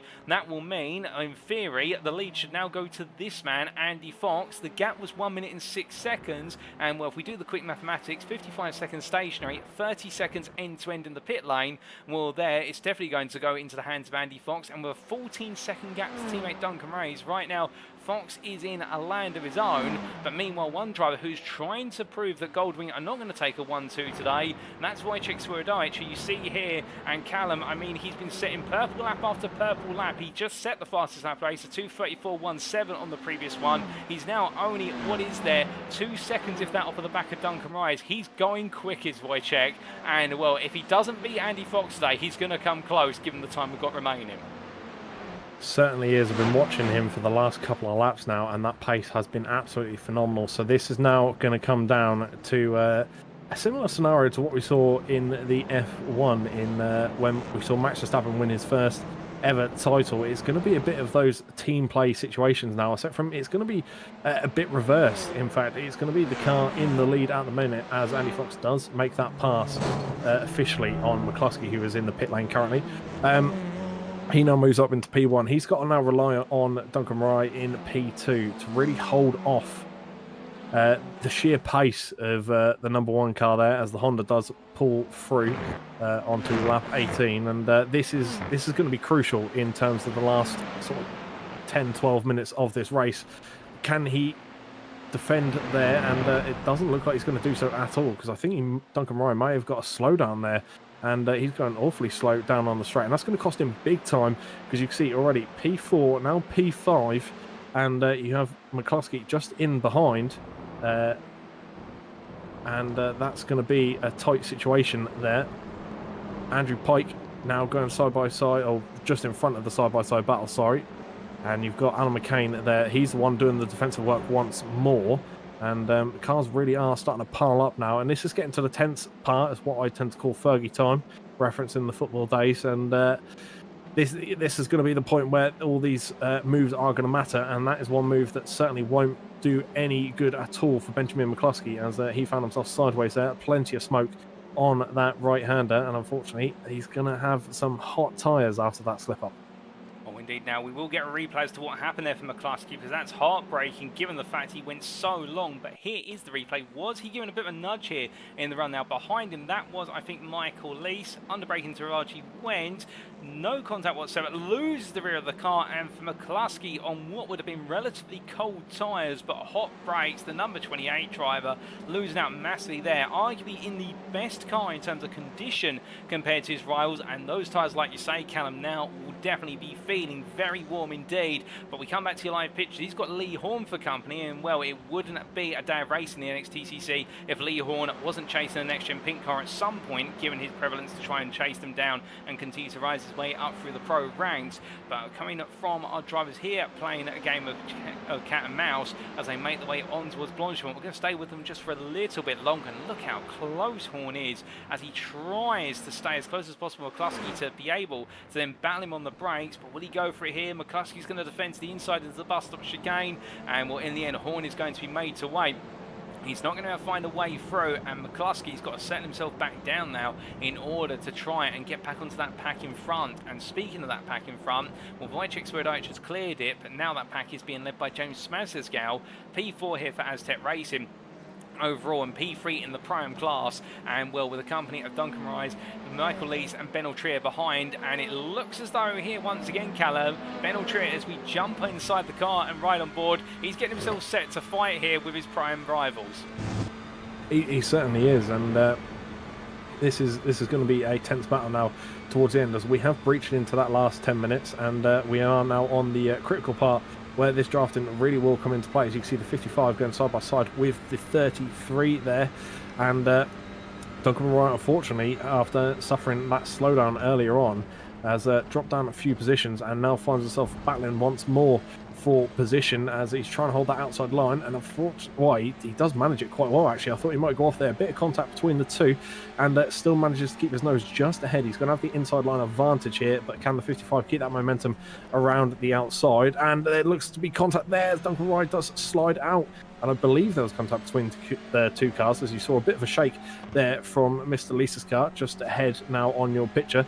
But the 55 manages to come away from that, and unfortunately Duncan Wright now down into P8, so not the best scenario there in the last 9 minutes for Mr. Moray. A very frustrating moment there, and as he rejoins, Alan McCain coming right into the scene the instant, there's going to be further contact there, and that's Pedro Diaz side by side through Pouron versus McCain. Diaz trying to squeeze his way on in, but in the end, no space found. Diaz goes defensive there, immediately trying to cut off the surge of cars as Tom Davidson for the Sim Racing Collective and the Veloster tries to go outside to inside here for the Fangio chicane, goes all in for it, and well, to be fair to him, Davidson not missing a trick here, but Diaz gets his elbows out and says, no, you don't, and Davidson says, yes, I do, into Stavlo 1, into Stavlo 2, and around they go, and will it be Davidson who gets on through? Yes, he just about does, but now it's a long drag race here, up towards Blanchimont, and then onwards towards the bus stop chicane, and we'll drive from Rodbricks on the back of this, and in between all Reswat as well. That Audi's going to look very fast now as it's got a double toe. Well, what they're taking a bit of an inventive line, looking for the rallycross line by looks things. Too wide they go in towards Blanchimont corner, a little bit of a love tap there between the two of them. It sends Watt sideways, but he catches it in time. But now look at Jonathan Rodbricks, who thinks, okay, do I go for it or not? They're getting very tasty. Well, yes, he does. In the end, he goes all in the brakes, but Reese Watt covers him off with a little bit of late braking. Nobody gains or loses anything, but goodness me, Callum, as they make the way out towards La Source, well, Rodbricks is going to go for it again. What I think is too busy flashing his lights at what is Diaz, and here comes Rodbricks up the inside. Yeah, he's up on the inside a little later on the brakes, and obviously a little harder as well in that Honda. That is the personality of that Honda all over, is the king of the late breakers, really. As you can see, the single file traffic does remain once more. 32 constantly on the lights at the minute, just behind Diaz. Really not happy with that move a few corners ago, and this battle could get really tense between these two now, as I'm sure there'll be a little bit of aggression in there as well, so we may now see quite a spicy battle in the kitchen here, as we see 23 and 32 bumper to bumper down at the back straight. As you can see, the 32 there of Reese Watt looks towards the outside line now on Diaz, braking just a little earlier, and has to settle for single file traffic once more. The cars are starting to group up in behind as well, so he cannot afford any kind of slip up here for Reese, so he needs to really pick his move and keep a cool head in this situation, and may not have been happy with the move we saw last lap around, but if he can make sure his head stays at a cool temperature and doesn't get too aggressive with it, he could pull off a fantastic move here and gain a position and not cost himself, because that's the worst thing you need at this time in the race with just 6 minutes to go. You go for the attack and it costs you more than what it gains, so that's one thing these guys do need to be careful of now if they're in groups like this. You really do need to pick your battles wisely. Speaking of picking battles wisely, we see at the front of this long line of cars in P5, it's Michael Lease right now, who's enabled James Mansell to pull 1.8 seconds in P4, but our P5 driver in the 55, quite appropriate there. He's a fan of fives, no doubt about it. And as he makes his way through Stablo 1 and Stablo 2, well, it is going to be Ultrian Pike all the way behind. But then you've got Sam Van Olst and Duncan Race chasing after Alan McCain. And interestingly, Van Olst has actually come up through the order to move ahead of Duncan Race after what has been an extended period of time, but meanwhile hold the phone on that, as this is Andrew Pike looking up the inside, coming in towards Blanchimont corner. Ultria there, letting Pike go, and I think cognizant of the fact the pro driver right now really on a mission to come on through, and he doesn't want to lose any more places to the pros behind, but there's a loss of control. Oh goodness me, it's all gone wrong. That is Marcel Fritsch losing the rear of the car. Michael Lees tries to take evasive action, but then evades his way into the scene of the way with WS Racing Esports machine, and Michael Lee's race now after that brilliant battling, Callum, it's all gone wrong, and with 5 minutes to go, I mean, you've got to be heartbroken if you're a JW Motorsport fan, because Elise has been doing it perfectly all race, and then that happens. 100%, that is utter heartbreak, and it's looked like we're going to see another pit stop here, and unfortunately it's going to cost a lot of positions there as well. And it was one of those situations that I think I was just mentioning a moment ago, is you got to look at your attacks and your defences, and what's going to cost you more. Is the move worth it, and are you going to lose more than what you gain? And unfortunately in this situation it seems like those cars have lost a lot more than what they could have gained, so unfortunately the gamble was not worth it there. But that is the whole I guess love and hate relationship that we have on the track as racing drivers. It is very much a gamble sometimes, and unfortunately the hand you are played doesn't necessarily go your way, as we see AMs and Pro-Ams mixing it up here at the end of the Kemmel Straight, going side by side pretty much there for the 1, 2, 3, as we see once again side by side, but loses position to the 777. 69 also coming up on the inside line now, and is going to have that inside line advantage. We've already seen contact between two cars that went side by side here a couple of moments ago. This time, plenty of respect between the two racers, and fantastic driving as well at that. The two AM drivers going at it once more, Collins and Bradley, and there is the contact. Unfortunately, I think I must have jinxed that. That's heavy contact, and there's debris everywhere, and a secondary contact as well. And unfortunately, that's sent some tyres facing the wrong way. So not the best situation there, and more heartbreak once again here at Spa.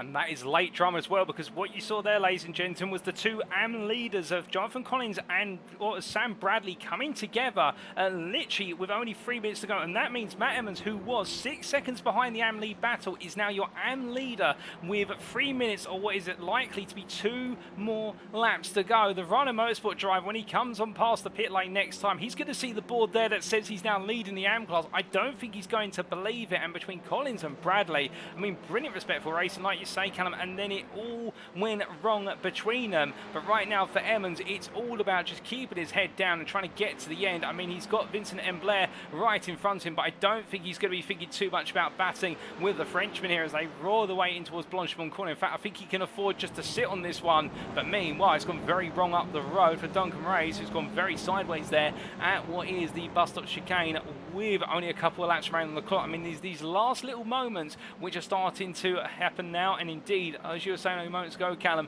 those moments of indecision or the wrong decision here, tired arms, tired legs, and also a tired mind. And well, we don't want to see it happen to anybody before this is all over. But right now we are into those closing stages, and I can imagine some nerves down in the pit lane with only what is this lap plus 1 more of our race leader, Andy Fox, already through Lake On. We might squeeze in a 23rd lap, we may not. We'll have to wait and see. But elsewhere, as the fighting continues, well, as we look back up towards what is the top 5, Andrew Pike still holding on here to P5 right now. He's got Ben Altry and Alan McCain making an absolute go of it behind. I mean, right now, Callum, these two are not giving up on each other. And Altry finds his way through there into Lake On, but McCain, Vanols, they're there, and then you have got that whole pack led by Pedro Diaz. It could all ignite at another moment. It certainly could, and one thing's for sure, Alan McCain's defence always fascinates me, because he manages to turn any car he drives into an 8-foot wall, and there's just no way you're getting past it on a circuit that easily. So he really does give those people a handful to attack against, really. And once more, you know, we talked about it being a long race, and obviously some tyres are getting old, some are newer than others, and temperature differences as well, with some spins that we're seeing late on here. So there's a lot of factors that come into play, and as we just breach through into the last minute, a lot of these racers are just going to turn around and say, right, we've got to throw everything at this now. This position is mine, or this could be mine. Let's just swing for the fences, as they say, and absolutely go for it, as we do still see several packs of quite a considerable amount of cars all close together. So it really still can go anyone's way with the positions here. So it is still all to play for very much, apart from Mr. Andy Fox. And I don't want to jinx it, because I've done that several times this race already, but it's been phenomenal so far. Maintain that gap fairly well. It's only 3/10 down from the last time we visited your leader there. So still plenty of clean air. Doesn't have to worry too much about the car behind him. So he's got plenty of time on his hands for this session.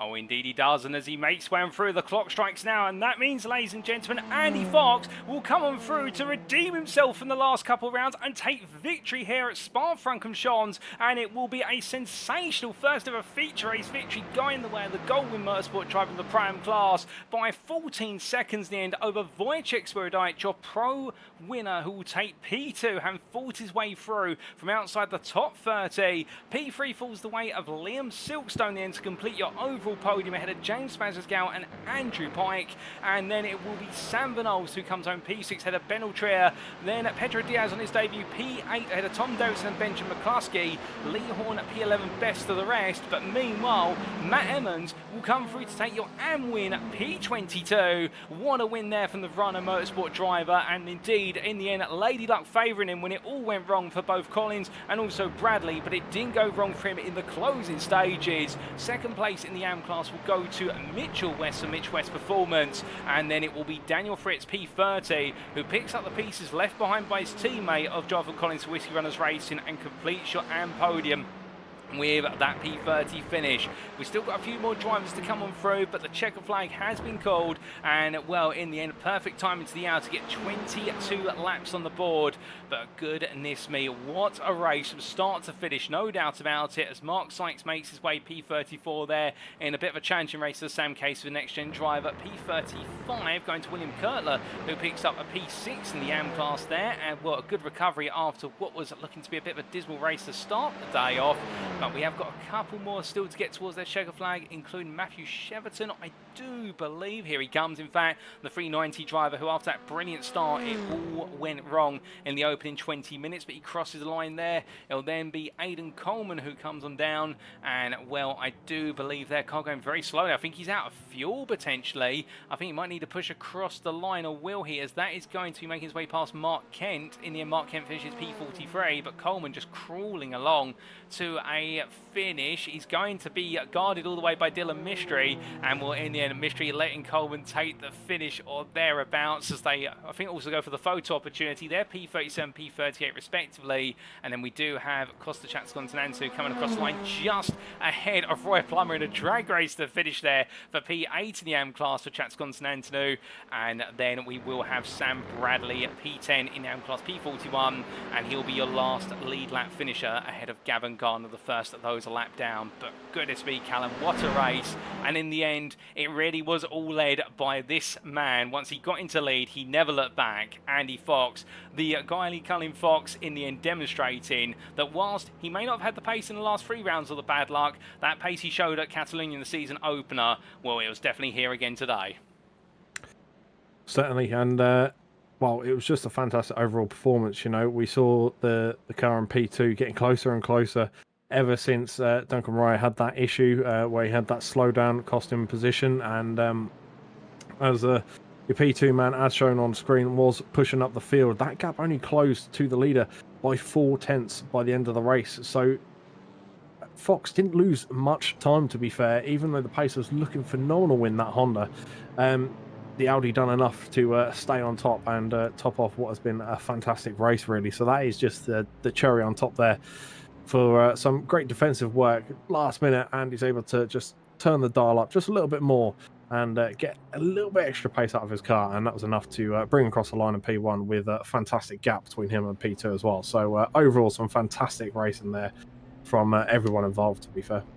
Oh, 100%, an absolutely incredible race. And as we do see the last few of our drivers make the way into the pit lane, of course, it wasn't just about our stars inside the top 10, albeit that's where the biggest battles were over the majority of the distance, particularly in the second stint, where we did see the different strategies converge between our drivers in terms of who pitted first, who pitted last, and who had the fresher car towards the end, and who protected the tyres.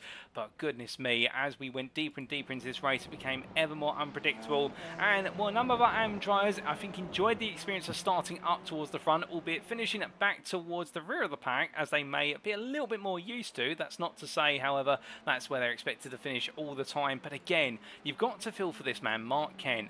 No luck comes his way whatsoever, and after that instant on what was lap number 3, it all went wrong for the number 94 driver, Callum. I mean, when's he going to have any good luck? That's a very good question, because luck is never an easy thing to predict. So it's certainly going to be one of those things where you get into that dark place as a racer and you think, is anything ever going to go my way? And eventually something will, and when it does, it'll be really special for Kent. So you just got to keep your fingers crossed for Mark, and just hopefully something does swing his way with the old luck tree. And like I say, when that does, that is really going to be a special moment, and it'll be a huge opportunity as well, because the momentum you'll gain off of a good race, a good performance, really can bolster your season. So Oh, 100%. And now as we come to those race results, ladies and gentlemen, of course, subject to any stewards' inquiries, let's work them on through. And after a fantastic 60 minutes of racing here at the Spa-Francorchamps circuit in Belgium for round 5 of the NXTCC, of course, powered up by Doble Motorcycles and brought to you on iRacing, Andy Fox, your overall winner for Goldwing Motorsport in a sublime controlled race. Not just your overall winner, of course, but also your prime winner for Goldwing Motorsport, bringing home the full 165 points. What there's been a triple points race to match up with the points that our drivers would get from the 3 individual 20-minute races on your typical NXTCC round week. But they're taking that victory by 14.3 seconds over Semper Racing's Wojciech Swirydowicz, who having started outside the top 30. I think we can let him off by not taking the win in this one, and indeed, still huge credit where it's due to number 1 driver to make his way all the way through to P2. From the Semper Racing driver, Liam Silkstone P3 there for SL and NXTGEN Gold, completing your overall podium and run up in the Pram class, and your Pram podium being completed by James Smaskersgal for Aztec Racing in the 660, who got his elbows out and fought hard to make sure he kept the rest of the pack behind. Speaking of that pack, Andrew Pyatt P5 there, the Sim Racing Collective driver, despite a lot of success ballast in the car, keeping a cool head and showing his nuances in these longer races and his ability to protect the tyres to bring the 57 home inside the top 5. And then Sam Van Ols for Goldwing Motorsport, upsetting expectations for the team in terms of the fact he's a long way down and in the end pushing his way through to take P6 ahead of Ben Altria for Full Tilt Motorsport. And the 504 driver there doing a fantastic job to make his way into the top 10 despite some disadvantages along the way. Pedro Diaz, P8 for Ignium Motorsport, a great debut drive to finish inside the top 10. Definitely got himself in the thick of it versus the likes of Tom Davidson and Reese Watt. But speaking of Tom Davidson, P9 there for the Sim Racing Collective, head of Benjamin McCluskey to complete the top 10 for NextGen Pink. Best of SP11 was Lee Horn for Sam Cases with NextGen, and 10th behind him was Adam Delmont for SL and NextGen Gold. Delmont having a good start to the race, but a middle portion that didn't quite go his way, but still did well to finish inside the top 15 and take home some overall points, ahead of Jonathan Robrex, the Valkyrie Excite driver, who can never be counted out from enjoying some brilliant battling, no doubt about it, and we got to see that from the number 6 from Belgium. And then Duncan Moraes and Alan McCain for Goldwing Motorsport and iRacing Esports, completing your overall top 15 finishers and bringing home those overall points. Your top 20 was completed by what was there the quintet of Toby Prosser, Slavomir Jalvosky, Nick Clemens, Reese Watt and Matthew Addy, and behind the Sam Cases for NextGen driver Valentin and Blair, finishing P21 for Valkyrie Excite, the Frenchman there having some good fights, but not quite the points he wanted today, and then Matt Edmonds bringing home at least what was going to be an AM podium, but the Verano Motorsport driver will get out the car, and though the 72 is back on the top step of the podium in the AM class in the end, and more solid drive to P3, as fortune would have it, turned into victory. Peter Jaroslewski, P23 for Semper Racing, enjoying a great battle of Harley Bicknell towards the end, and then Mitchell West, P25, runner-up in the AM class for Mitch West's performance, and another solid second spot on the AM podium. He'll be looking for more wins this season in class, no doubt, but still, it's all working out for him today, and the Australian driver rising up through the ranks. Your top 30 was rounded off by Adam McNally, Luke Jones, Sam Smith, Michael Leese, and Daniel Fritz, and Fritz being the third place finish on the AM podium for Whiskey Runners Racing, but I think he'll be gutted to know that Jonathan Collins wasn't on the podium with him. Gabriel Yilmaz, P31, ahead of Jamie Dory, with Craig Tillerson enjoying a run to P5 in the AM class, and another solid set of points for Verano Motorsports driver, ahead of Mark Sykes and William Kurtler to complete the top 35. Matthew Sheraton, P36, ahead of Aidan Coleman and Dylan Mystery, the trio of Aztec Racing drivers there, through to P38, with your top 40 being completed by Costa Chatscontinental, who just pipped Roy Plummer to the finish line there for P39, and then P41, your last lead lap finisher, Sam Bradley for SO and NextGen Gold, and I suspect will be absolutely fuming after that late contact between himself and Jonathan Collins coming out of Vic's corner. Speaking of Collins, a lap down P42 at the finish, but still classified for Whiskey Runners Racing. The same there for Gavin Garner and Mark Kent. 2 laps down for Marcel Fritsch, P45. And then from the WS Racing Esports driver, Lewis Mason, our sole driver who finished outside of what was halfway race distance, 14 laps down, and he will be classified as your sole non-finisher, what with 22 laps being completed. So 46 starters, 46 finishers, albeit 1 unclassified, and well, 41 of them on the lead lap. For goodness me, Callum, that's the results. I mean, our race has come to a close, but what do you think of it? I mean, I personally thought that the 60-minute feature race, it definitely threw something completely different in the works. It delivered what many expected, which was perhaps a Pro-Am winner, but all the way through, I mean, it was unpredictable as to who was going to be inside that top 10 all the way to the end. Oh, 100%. You saw a mix of pace from different different drivers as the race developed. You saw cars going slightly quicker, others going slower. Tyre management was obviously a key factor, as we've mentioned several times tonight. And once more, the early safety car as well. That was a critical factor within this race. And obviously, some may have forgotten that there was a safety car. There was that much action in this hour. However, that was a critical part in the strategies for these guys out there on the course. And that's a prime opportunity to obviously cool those tyres to then go on the attack again for those cars that bunch up just ahead of you. And yeah, we did see some fantastic action. Obviously, there's several times where we saw cars going 3 cars wide. Amazing stuff once more from touring cars. They never fail to impress. And it's been an absolute fantastic night of racing. So really enjoyed the touring cars tonight. It's been a wonderful showing. Oh, it has indeed, and the show's not quite over yet, ladies and gentlemen, because of course we will be taking a brief breather shortly before getting set for our post-round interviews with our volunteer drivers. And well, just before we do get set to take a walk away, I do have to ask Callum, I mean, it's been an absolute pleasure having you join me in at the commentary booth for the racing today, but will you be around to join me for those post-round interviews? I certainly will be. Oh, fantastic. Well, ladies and gentlemen, we'll leave you with the excitement of those interviews coming up, and we're going to take a step away, but we'll be back in approximately 10 to 15 minutes time for those post-round interviews. But as we do step away, do let us know what were your favourite moments of the racing this evening. And also, here's a quick word from our title sponsor for this season, and that is none other than Doble Motorcycles. We will see you shortly. If you are looking to buy your next two-wheeled machine or ATV, why not consider Doble Motorcycles?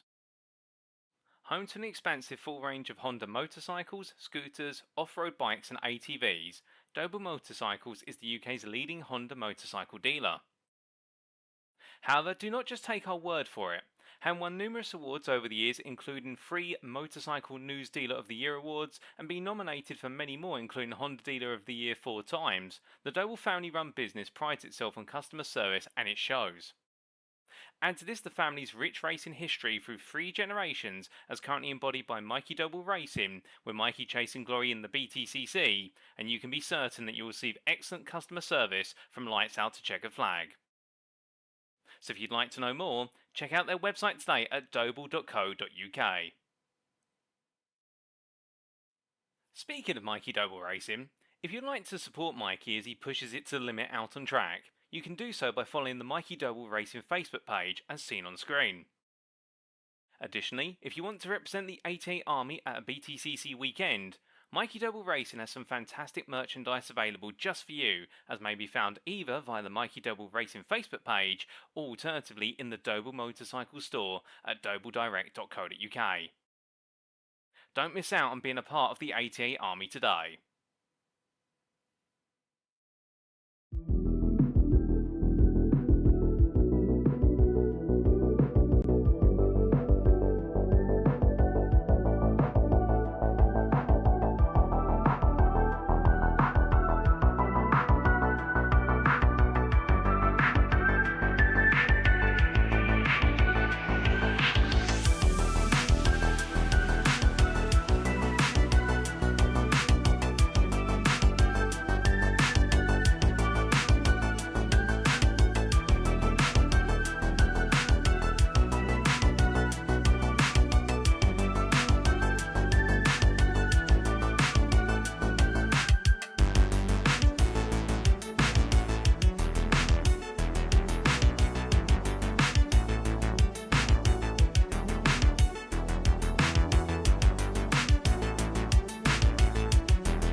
back, ladies and gentlemen, and without further ado, it is time for us to kick off our post-round interviews with our selection of drivers. And today, we're not going to be hearing from any pros, but we're going to be hearing from our AMs and Pro-Ams, of which are 3 drivers. The first up will be our AM class driver of Daniel Fritz, taking what was in the end none other than a rather deserved P3 in the AM class for all his valiant efforts throughout the racing with that P30 overall, and we'll get to hear his perspective on what has been working his way on through the field, having started towards the front but then being pushed towards the back as the Prams and Pros made their way through.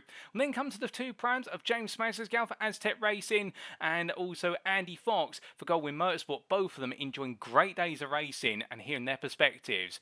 But without further ado, we've kept him waiting long enough and he's going to join me in the interview room if we can find him in our Discord voice chat, albeit I believe he has hopped and skipped around, and we are just trying to find Daniel Fritz. Callum, I don't know if you can quite see him. Oh, there he is in the voice channels, and he joins us now in the interview room.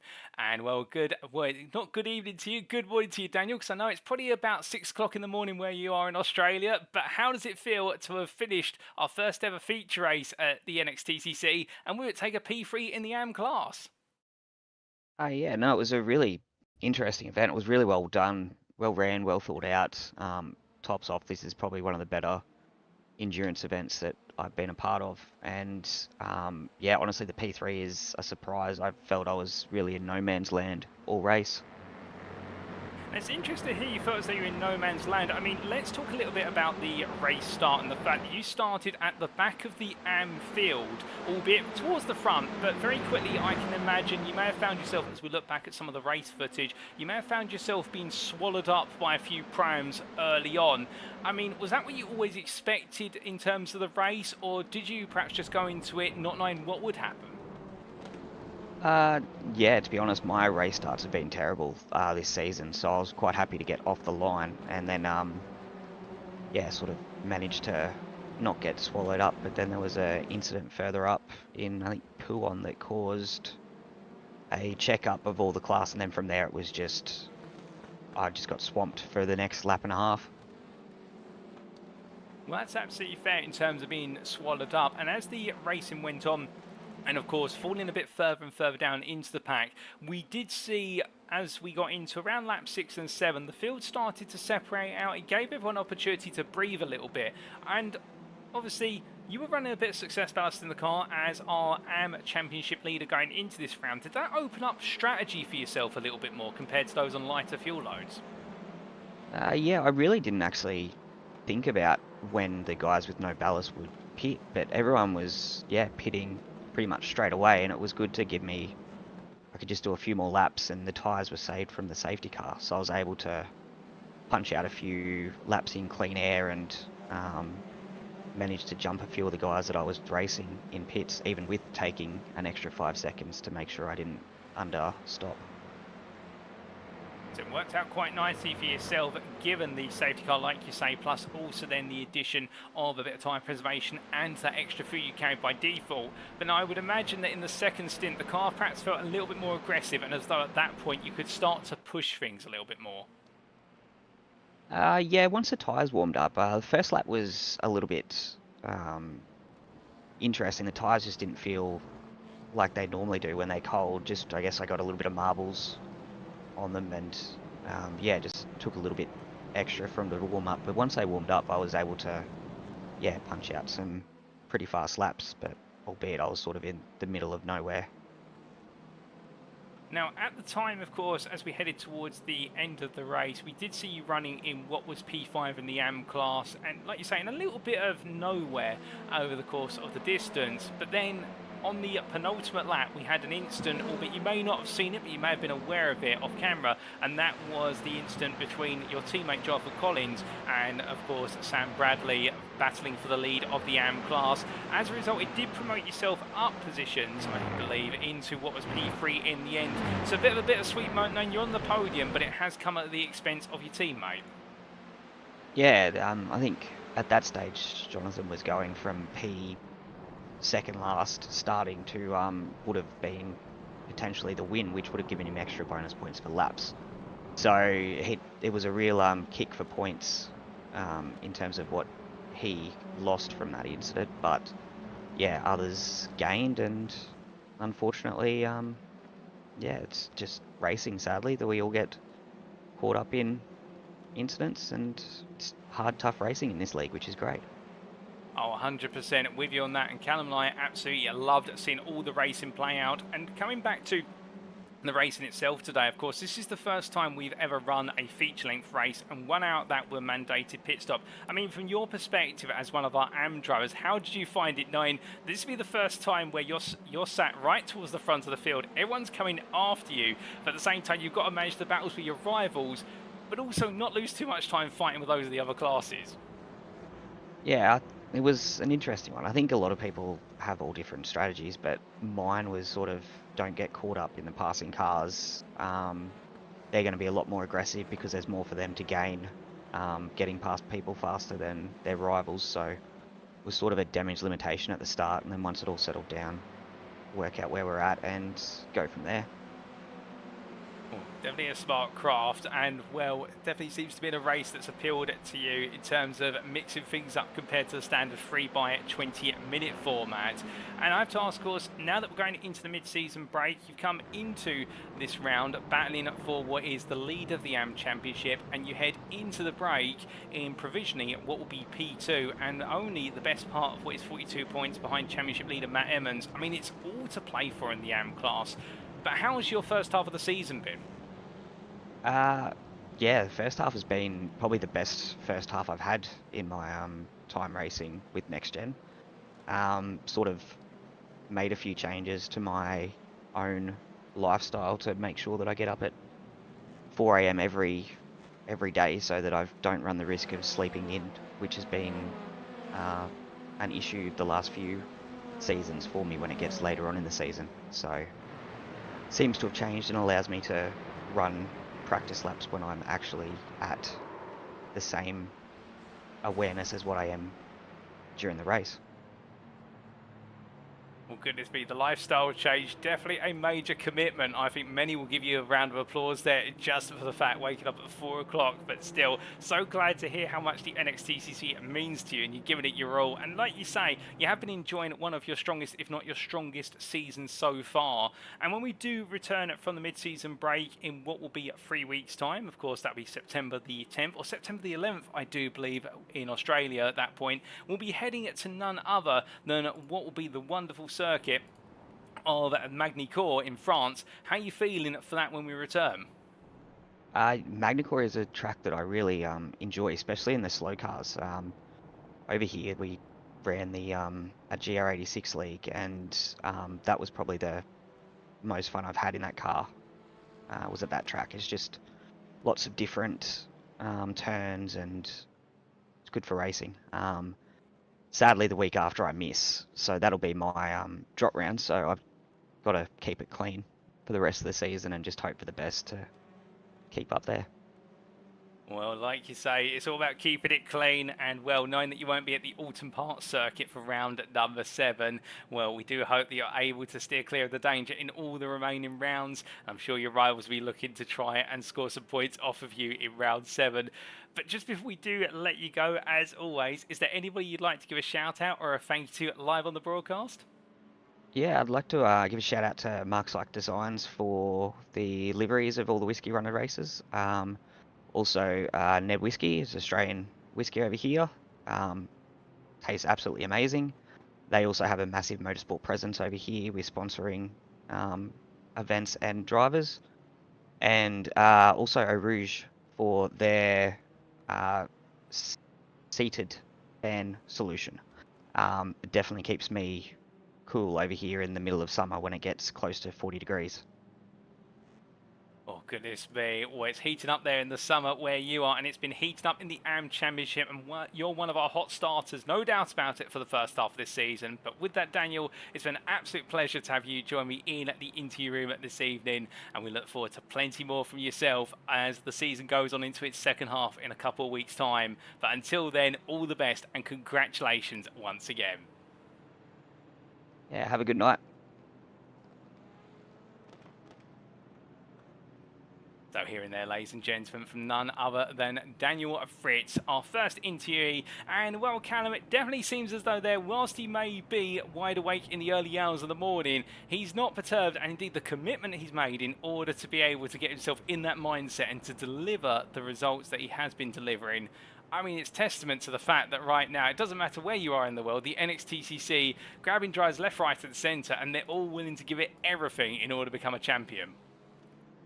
100%, and that just shows the dedication and the passion to not only racing but the NXTCC series as well. So it does show you what this means to people, especially those that live on the other side of the world. You know, willing to stay up till crazy hours of the morning just to get in some laps at Spa. So it really does show the length that these drivers do go to, and I have to admit it's admirable for a lot of people as well watching at home, you know, seeing the dedication that these guys put into this as well. It's fantastic to see.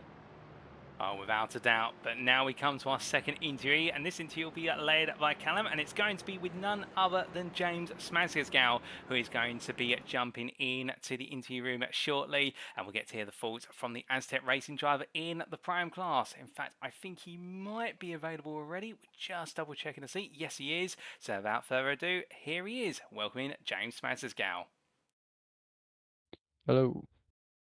James, welcome in, and some fantastic racing we saw out there. Obviously, a longer race than normal. First of all, let's just get your thoughts on the 60-minute layout there. How did you feel going around there, being it not having the breaks in between each heat, basically? I didn't mind it, to be honest. Sort of what I'm used to from other disciplines, to be fair. I think this is the only series that I do with sprint race format, so that was quite nice. I didn't mind it. Made me think more about strategy, and who I was fighting. I think more than the shorter races, because you want to be as far up as you can for as long as you can, just in case anyone quicker just seems to appear right behind you. But no, I didn't mind it. Wasn't too bad. And you mentioned about strategy there. Obviously, your strategy was a key part in this race. Obviously, something completely different. It was very, very new and fresh for a lot of drivers out there. Were you worried so much about like fuel and tires, or were you just sort of focused on getting your head down, getting your rhythm going, and just going for it? For me, I think it was going as long as I could. The tires in these cars tend to fall off rather rapidly after, especially with the pace I was having to keep up with the boys in front of me. So it was inevitably going to fall off quite quickly. But because of the safety car, we ended up saving a lap or two of fuel, I think. So ended up going a bit longer. I pitted a lap early. I could have gone again, but I had one of the Goldwing cars in front of me. He just got past me, and he was quicker. I think it was a Goldwing car. I can't remember, but he was quicker than me. So I pitted a lap early. I was like, I'm doing the opposite of him here. If he goes in, I'm staying out. If he keeps going, which he did, then I dived into the pits. And it was all about, I had my phone on my desk next to me with the timer app open. So as soon as I stopped in the pits, I pressed the button, so I knew exactly how long I'd been stopped for. Which, funny, I was given a message down race director saying that I'd done a short pit stop, which gave me a mini heart attack. And then I was like, I can't be right, because I've done like 2 seconds over. And then about 30 seconds later, another message going, no, scrap that. And then I got a track limit warning. So I think the race director pressed the wrong button or something. But yeah, it was more about not where I was in the race, traffic-wise. I think not that I was being held up, and the tow was really good, so you wanted to be as much. But yeah, tyre wear and not being held up with traffic management. Yeah, I mean, coming into this race, what were your thoughts on Spa? So, you know, there are sections of the course where the drafting really does come into play, and you want to be close up behind people, but there's also times in some of the corners where that can actually be more of a hindrance rather than an advantage. So what were your thoughts bringing the TCRs to Spa in the first place? Were you looking forward to this on the calendar, or are there other courses that you were looking forward to a bit more than Spa? I wouldn't say it's my favourite track. I mean, being in the Audi is pretty favourable around here, especially with all the straights, the Audi seems to pull quite nicely. But I think we've done Spa before in this series. Could be wrong, but I probably would have been here. I seem to remember doing it before. Certainly raced TCR around here before. But also the amount of laps I've done around here. Spa 24 a month ago. I did my fair share of that. I did over a quarter of it or whatever. So certainly know my way around. As far as TCR around here, yeah, the slipstream it's going to be a huge part. I think it was like 2.5 temps difference. I think being in a direct tow than being in no tow at all. So you really felt it. Lesser in the Audi, like I said, it pulls like no tomorrow. So yeah, no, I didn't mind it. It's not one of my favourite tracks. Not particularly necessarily a fan of TCR around Grade 1 F1 style tracks, but yeah, you can't seem to go wrong around Spa. No, it certainly looked like a nice flowing circuit for you. But a P4 overall and a P3 in class is a fantastic result. So you must be happy with yourself to get onto that podium. There was a little bit of chaos towards the end. Obviously, a few smoke clouds popping up in the air. Were nerves sort of getting the better of either yourself or some other drivers around you? Did you notice any slip-ups from anyone around you sort of in the last few minutes of that race? Yeah, well, I ended up being the head of a massive train, it seemed. A lot of people trying to queue up to get past me. I think the pros were sort of bunching up with the mid-pack AMs, or those AMs who had some contact before crashes earlier in the race. So yeah, there was a few pile-ups. We had Marcel Frittich, I think it was. Maybe I haven't said his name wrong. A lap down. He's a pro, so he was holding his own in the middle. He was towing me along, which was really helpful. But then he let me go, and I think he ended up getting collected a lap later. I don't know whether it was his fault. I'm not putting any blame here. I haven't seen the incident. I just saw a puff of smoke and a car going straight on at bus stop. But yeah, I mean, my tyres were completely gone, so I was focusing on what was ahead of me, but every time I glanced down at the relative, it seemed that Andrew Pike, albeit a pro, was gaining like no tomorrow. But he of course had Ben or Trio right up the back of him, so he was pulling him along. So yeah, it was a bit worrying, but kept my head down, made sure I didn't make any mistakes because I could see other people were. Yeah, it was one of them tight situations where I think nerves were starting to get to the better people towards the end, and plus fatigue as well. Did you suffer from any fatigue during that race? Were you feeling a little bit tired towards the end of it, or are you sort of raring to go and happy to do another one? I don't know about raring to go, but nah, I wouldn't say I was particularly fatigued. Obviously, I wasn't completely fresh after an hour, but I mean, my main thing that I do on this simulator is endurance racing, so I'm used to 2-hour stints, 3-hour stints, so an hour's fine. Especially in a race today, it was all very action packed. There was never a dull moment, so I was always concentrating, which might fatigue, but also made the race go quite quickly. But yeah, no, overall I felt pretty fine. Felt good. Awesome. Well, next round is Magny Core. Now, what are the feelings going into that? Obviously, bouncing off the momentum that you're picking up from Spa this evening with your P3 in your class. What are your thoughts going into there? Then, do you feel a bit happier and a bit stronger leading into next round? Yeah, hopefully I can keep the momentum going. A good round last week as well, in Charlotte, and now my first ever Pro-Am podium here this week. So yeah, hopefully I can keep the momentum going after the break. But I don't own Magny Cores, so I've never driven it before. Sort of know my way around from watching other people and just seeing laps of it, but I'd say I would be lying if I say I didn't have a bit of confidence heading that way. But yeah, I'll use the season break to refresh and get myself ready.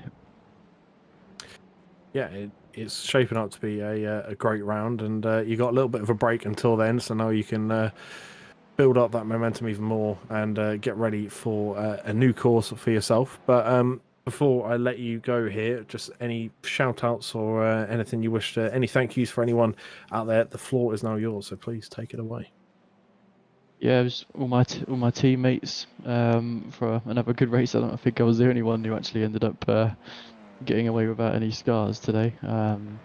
But it happens until we go racing, and I'm sure luck for everyone else to turn again. But also thanks to all my sponsors, RSR, Demon Tweaks, Claremont Consulting, and everybody else who behind the scenes, and of course everybody running from Next Gen point of view, all the admins, and you two in the commentary once again.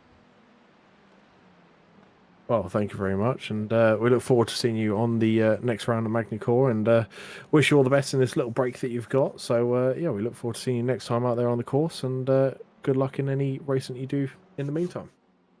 Thanks, guys. Have a good rest of the evening. Well, that was James Smassersgow, ladies and gentlemen. That interview brought to you by none other than Callum in the commentary booth with myself. And there, Callum, of course, James did seem to be, whilst he said he didn't feel too tired, I get the feeling perhaps right now the enormity of taking his first podium at Spa-Francorchamps, I think that's just sinking in a little bit, and knowing that he's on an upward trend now in the Pro-Am Championship, but there's still more work to do. Yeah, certainly. And I think that this little break that these guys now have as well is quite crucial, and it's going to be possibly the turning point in some people's seasons as well. So after a big race like that, it's especially in James's situation where you get a nice overall position and a fantastic class position as well. You can kind of build on that momentum you've got now during this break and use that to your advantage to push yourself to maybe try and even breach your limits and push past what you thought you were capable of. So this is going to be a key time for a lot of these races out there, and hopefully they can come back fresh and push at it once more, like the season's only just started. So plenty of exciting things yet to come, and obviously we'll see these guys all very soon as well. Oh, indeed. Like you say, plenty of excitement to come, and we've got an exciting final interview lined up for you this evening, ladies and gentlemen, because we're now going to be hearing from the man himself and, well, our first ever feature race winner in the NXTCC, and with it a prime winner as well. And as he joins me now, we welcome into the interview room none other than Andy Fox of Goldwing Motorsport. Andy, firstly, a huge congratulations, because you looked as cool as a cucumber on your debut at Catalonia, but then it was the Hockenheim Hell, and then it was, perhaps some would say, the absolute foobar or not so fabulous run at Fuji, and then it was the chaos at Charlotte, but today it was the sublime, the supreme at Spa-Francorchamps. How do you feel to become our first ever feature race winner? Oh, I'm absolutely buzzing. I'll be honest. I'm over the moon, and all the other cliches you want to say. I'd love to say it was a nice, easy stroll in the park, but I don't think I've sweated so much after that pit stop for the remaining laps. Oh, 100%. It didn't look easy out there, particularly in the opening stages, but let's talk a little bit about how this race played out from your perspective. Of course, we caught up in the build-up to today, and you were saying to me about the fact you're feeling good in the run-up. Indeed, the practice times were all looking good as well, and everything seemed to be clicking quite nicely. And then the race start comes on. Of course, you're right in the middle of the grid. What was your focus at that race start? Was it just to try and stay safe? Was it to try and make some early gains? Just take us through the logic. The logic was try and stay out of trouble. It was going to be one of them. It's a longish race. I worked out I was starting P17 or 18, so I was thinking, okay, 24 laps. I know I've got some pace. Even if I only take one position per lap, I know that sounds a bit ahead of myself, but it was trying to just do gradual bits rather than go flat out and try and take 5-6 positions in the first lap and really push and really push. It was try and preserve the tyres a bit, just take it easy and just try and keep out of trouble as best as I could. Well, keeping out of trouble definitely boded well, and in those opening stages, of course, we did have an early safety car that slowed the pace after 2 laps of racing, but by then you'd already fought your way up into the top 5. And with regards to fighting your way up the order, I mean, it wasn't just yourself. Let's also talk a little bit about your teammate Duncan Moraes. Of course, the two of you working closely together, it looked as though both of you seemed to have a bit of an agreement, which was that one of you would spear the charge through and the other would follow. And shortly after, about 7 laps, you two were leading 1-2. Yeah, I was gutted for Duncan in the end. We were in voice chat together. He was acting as a really good rear gunner and just holding everybody back and letting me get away. And then I think unfortunately he got a slow down at the wrong spot and got passed by a few people. But I was really gutted for him today. He drove a superb race, and it would have been nice to come away with a 1-2. Well, it was unfortunate, but when you do get slowdowns on the Kemmel Straight, they are absolutely punishing. But going from the work with your teammate, also talking about strategy, we saw the pair of you duck into the pits practically as soon as you could inside that pit window. Was that always the plan to go early, and if so, why? To be fair, the Audi was very tight on fuel anyway. Even when I pitted, I could have only stayed out for possibly another lap, but it was very tight and it was going to be a bit spluttery towards the end of the lap, I would have thought. So we were pretty much dictated with the fuel load that we had on board, because I wasn't running any extra ballast for this round. It was pretty much dictated as to when we'd come in and stop. I did have a bit of a jump scare moment when I think it was Sam had a disconnect in front of me in the lead coming into La Source, and I was going to pit on that lap, but when he jumped out the way, it was right, okay, one push lap and then come in. Oh, indeed, and we saw that on a little bit of the replay footage earlier on. We were wondering, was there any contact between yourselves, or did you just veer off to the side of the road from your perspective?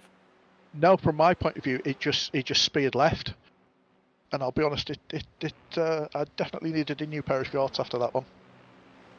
Oh, goodness me. Well, hopefully they're able to give you a new pair of shorts in the pit stop. But then coming back to that second stint, we saw you come out the pits, and at the time running in what was P4, P5, about 1 minute and 10 seconds off the overall leader at that point, Benjamin McCluskey, and you were putting in lap after that. The only driver who was faster than you at that point in the race, when he had clear air, was our overall championship leader, Wojciech Swirydowicz, who would take P2 at the finish. But you seem to be in the absolute zone. I have to ask, did it just feel as though you were putting in qualifying lap after qualifying lap? Because it looked like it. Yeah, I said to Duncan and Sam afterwards, I said I just felt like I was just in that zone, wasn't really thinking that much. And when I looked back through my lap times, literally after the pit stop, I was 2:34.5s plus or minus 2:10s for every single lap up until the end. So I just got into that rhythm and just kept going. It was just like I'd zoned out and I was like sort of watching myself from outside of my body sort of thing. It was just that weird feeling. Oh, it was an incredible set of consistency, no doubt about it, and that showed because come the checkered flag, finishing 14.5 seconds clear, and Callum very cleverly called it in the fact that the gap that Wojciech Swirydowicz was able to bring down on you was only by half a second, if that, over the remaining 20 minutes of the race, which showed just how impressive your pace was. But I do have to ask, how did the car feel towards the end? Because the fact you were dictated to pit early and obviously changed onto a whole new set of tyres as part of the rules and regulations, how were the tyres feeling after what was effectively a 35 to 40 minute stint? To be honest, I was surprised when I was doing my testing earlier in the week and doing some long runs. I was surprised at how well the tyres. I don't know whether it was just the Audi, but I was really surprised at how well the tyres held on. And I found that, like you saw, I could do consistent sort of 234s. Without having to overdrive it and push as hard as I really needed to. It was a strange one, because I noticed in the practice race we had last night where I was following some of the Hondas and the Hyundais around, and towards the end of the stint they were slowing down, and I found I could just keep a consistent pace. So I don't know whether it just happened to be a good track for the Audi on tyre wear, but it definitely helped me. Well, whether it only affected the Audi or alternatively whether you just seemed to be in the zone, either way, you definitely dominated the day today after the pit stop. And going into the mid-season break, I mean, you're going into the mid-season break on an all-time high, and of course with your name now going into the NXTCC history books. And when we return for round number 6, it'll be at the Circuit de Spa-Francorchamps in France on September the 10th. How are you feeling for a visit to France? I'll be honest, I've only ever driven that track in a GT3, so luckily we've got 2 weeks, so I'll be getting plenty of practice in between now and then, I think, to try and remember it and have a go at it. But yeah, obviously going in on a massive high, so we'll just again take it as it comes and see where we end up and go from there. Well, speaking about taking things as it comes, with this result you provisionally moved to P3 in the Prime Championship, of course. You have to keep in mind the mixed fortunes you've had throughout the season so far, but are you starting to feel as though, you know what, if you can string a couple more like this together, albeit back in the 3x20 minute rounds, that championship title could be coming back into contention. It was one of them. I'll be honest. After my runs at Hockenheim and at Charlotte, I was sat there thinking, oh well, I had a good start, and I'll just go and it'll be fine. I'll just run round and we'll just see where we go. But with this one being triple points, it's really bumped everything right back up again now. So now it's game face on again.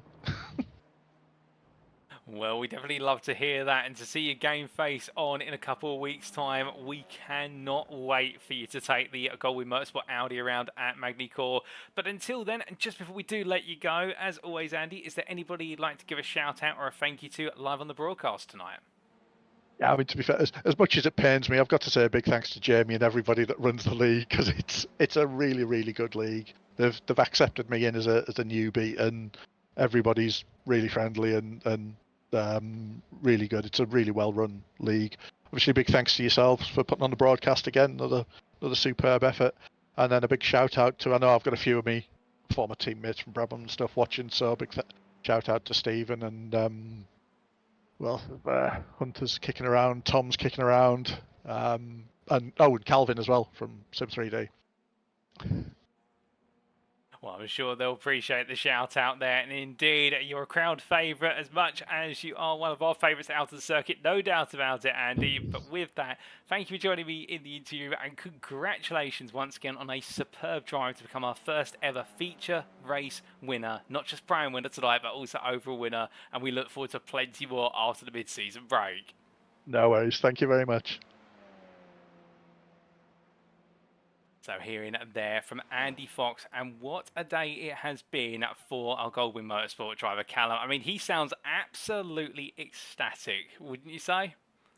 Yeah, he certainly does, and like you say, his name's going to go down in the history books. You know, this is like a big occasion for the league, obviously for yourself, but for everyone involved, really. So everyone's names are going to go into that book, but he's going to be the one that has that crown next to his name. You know, it's a big occasion, and it's a fantastic opportunity, and he really did take it by the scruff of the neck tonight, and really took the fight to everyone, and it was just, like I say, the cherry on top of the cake, and yeah, a wonderful night overall, topped by some fantastic racing.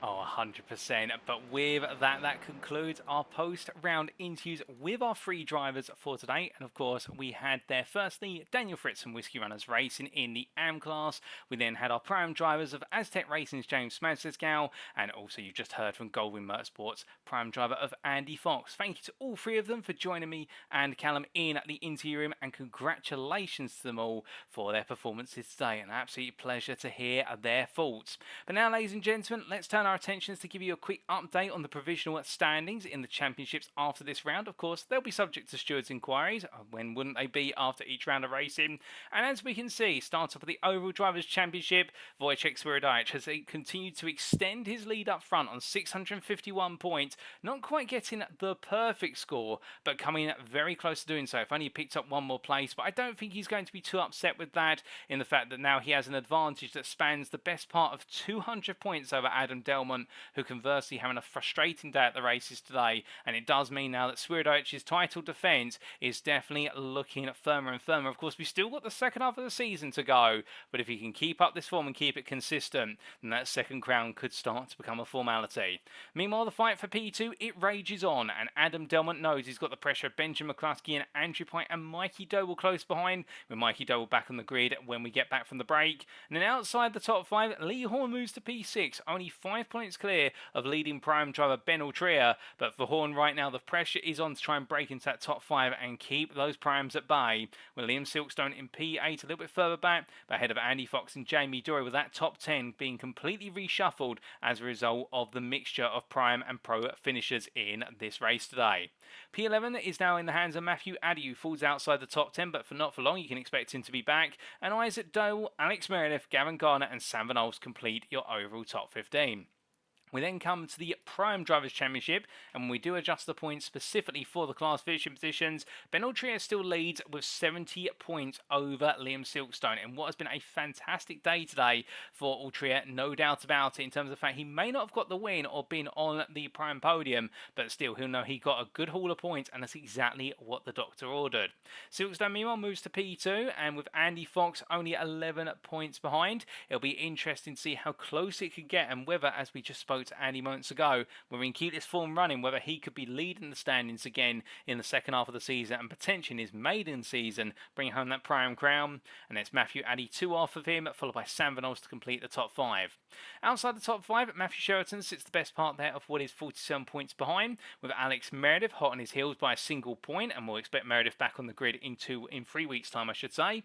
James Spancersgow, Nick Clemens and Russell Fowler complete your top 10, and a special mention there to James Spancersgow, who breaks into the top 10 for the first time this season after that P3 finishing class. Tom Davidson sits P11, waiting for his opportunity to be inside that top 10. He's only 1 point away, and he'll be looking for more points when we return from the break. As will Alan McCain, who unfortunately didn't quite have the result he wanted today, despite some absolutely brilliant driving in the first stint. In the second stint, it did fall apart to a degree after his close battles with a number of the JW Motorsport cars. Toby Prosser, Slamir Jaworski, and Michael Lees complete your top 15. And for Michael Lees, caught up in those battles time and time again with Alan McCain. Well, we absolutely loved him in the commentary booth, but his points balance in the championship perhaps did not, as in the end he didn't quite get the points he wanted to. And then comes the AM class. And in the AM standings, Matt Emmons leads the way, and well, it does so now after what is a deserved win in the AM class, and in his consistency proving absolutely critical, and he holds on to that lead by 42 points over Daniel Fritz, with both drivers there showing that sometimes you just got to stay out of trouble in order to be the ones who make the trouble at the top of the standings. Mitchell West sits P3 as well, continuing to chase after the top 2 on 506 points. 16 clear of Marcel Fritsch, whose difficulties today in the early stages have pushed him down to P4, albeit he's still ahead of Sam Bradley by 13 points. Jonathan Collins is on the heels of Sam Bradley after they're coming together towards the end of today's race, and they'll both be looking to rue what could have been, and they'll look to try and reignite their charges at Magny Cora in 3 weeks' time, with Roy Plummer P7 ahead of Mark Kent, and then Craig Tillerson and Costa Chatscontinental completing the top 10. Lewis Mason sits P11 ahead of Dylan Mystery, with Josh Brown, Kevin Smith and Tom Delaney completing the AM standings. But then we come to the Teams Championship and looking at the top 10, and it's SLE NXTGEN Gold who take the lead for the first time this season. And would you believe it, ladies and gentlemen, NXTGEN Pink's unshakable grasp at the top has finally been made to let go, and SLE NXTGEN Gold take a 69-point advantage over the defending champions. Semper Racing sit the best part of a further 100 points behind, but it could all shake up again in 3 weeks' time, no doubt about it. With Sam Case's NXTGEN now into P4, and they're holding off Doble Sim Racing, of course, not scoring any points today, will be looking to reignite their charge when we come back after the break. And Goldwing Motorsport moved to P6. On 545 points, only 17 clear of Aztec Racing, but Goldwing needed those points today and getting them by spades. We can then see JW Motorsport in at P8 on 519 points, only 9 off at Aztec Racing, but in turn having to be cognizant of the fact that Valkyrie Excite may not have got a good haul of points today, but they sit in P9 and will be looking to bounce back. The Sim Racing Collective, meanwhile, complete your top 10 on 390 points and are also still in the hunt for a top 5 finish. But with that, ladies and gentlemen, it is now time for us to wrap up. Thank you very much for watching, and if you have enjoyed today's show and perhaps you're sat there now wondering whether you want to be on the grid for the NXTCC in future rounds or indeed in Season 8, well, for all that and more, indeed all of our other leagues here at NextGen Racing, we do recommend you firstly check out our website, and that's at nextgenracing.co.uk. Website appearing on screen as of now, and there is in its full splendour. Indeed, if you want to find out anything about our series or what goes on behind the scenes, do head to our website first and foremost, because that's where you can find out all the critical information when it comes to all things next gen, and even join the official NextGen Racing Discord. But if you don't want to go to the website, you can of course go to our official Facebook group, and that's at facebook.com/groups/NextGen Racing, where you can find out all similar details and also a bit more about the guys and girls who make up the staff and admin team, including not just what they do on the virtual racing circuit, but what they also do on the real life circuit, with a good number of our staff members being real life track marshals, if not racing drivers. We'd also like to take a big moment to say a thank you to our sponsors, of course, for this series: PowerMaxed, Next Level Racing, Mark Sykes Designs, Joyce Design, Sam Cases UK, Douglas Motorsport, Falconer PC, Builds and Support, Benji Sim Photos, and of course our title sponsor, Doble Motorcycles. And if you're in the market for a Honda motorcycle, then look no further in the United Kingdom than the best motorcycle dealer when it comes to Hondas in the UK, and that is Doble Motorcycles. But with that, ladies and gentlemen, attention now turns to what is our next round in only 3 weeks' time. And I say only 3 weeks. I mean, Callum, 3 weeks is going to fly by pretty quickly, isn't it, when you think about it as a driver? I mean, it's a long break, but soon the clock will be coming around. Certainly. I mean, take F1 for example. You know, they've just had their summer break, and just like that, in a flash, it's gone. So it certainly won't be long till we're back here watching some fantastic racing once more. And this is now the time where these drivers really do need to take full advantage of it, because, like I say, it will go by in the blink of an eye. Oh, 100%. And, well, we will be returning on Tuesday, the 10th of September. So set your calendars, ladies and gentlemen, for 3 weeks' time in round number 6 when we come back for the Circuit de Spa-Francorchamps. It made its debut in Season 5. It led to some of the most dramatic races, particularly if you're in the Prime class. Many of you remember the race number 3, which no Prime wanted to win until somebody had to take the checkered flag. But with that in wait, of course, we have been Next Gen Racing. I have been Paul Walsh, and alongside me has been... Oh, you didn't quite get the cue there, but has been Callum Marlam. And, well, Callum, it's been an absolute blast having you join me in the commentary booth all the way through what has been tonight's racing. And can we potentially expect you to rejoin me later on this season if you're up for it? I certainly will be up for it, yeah.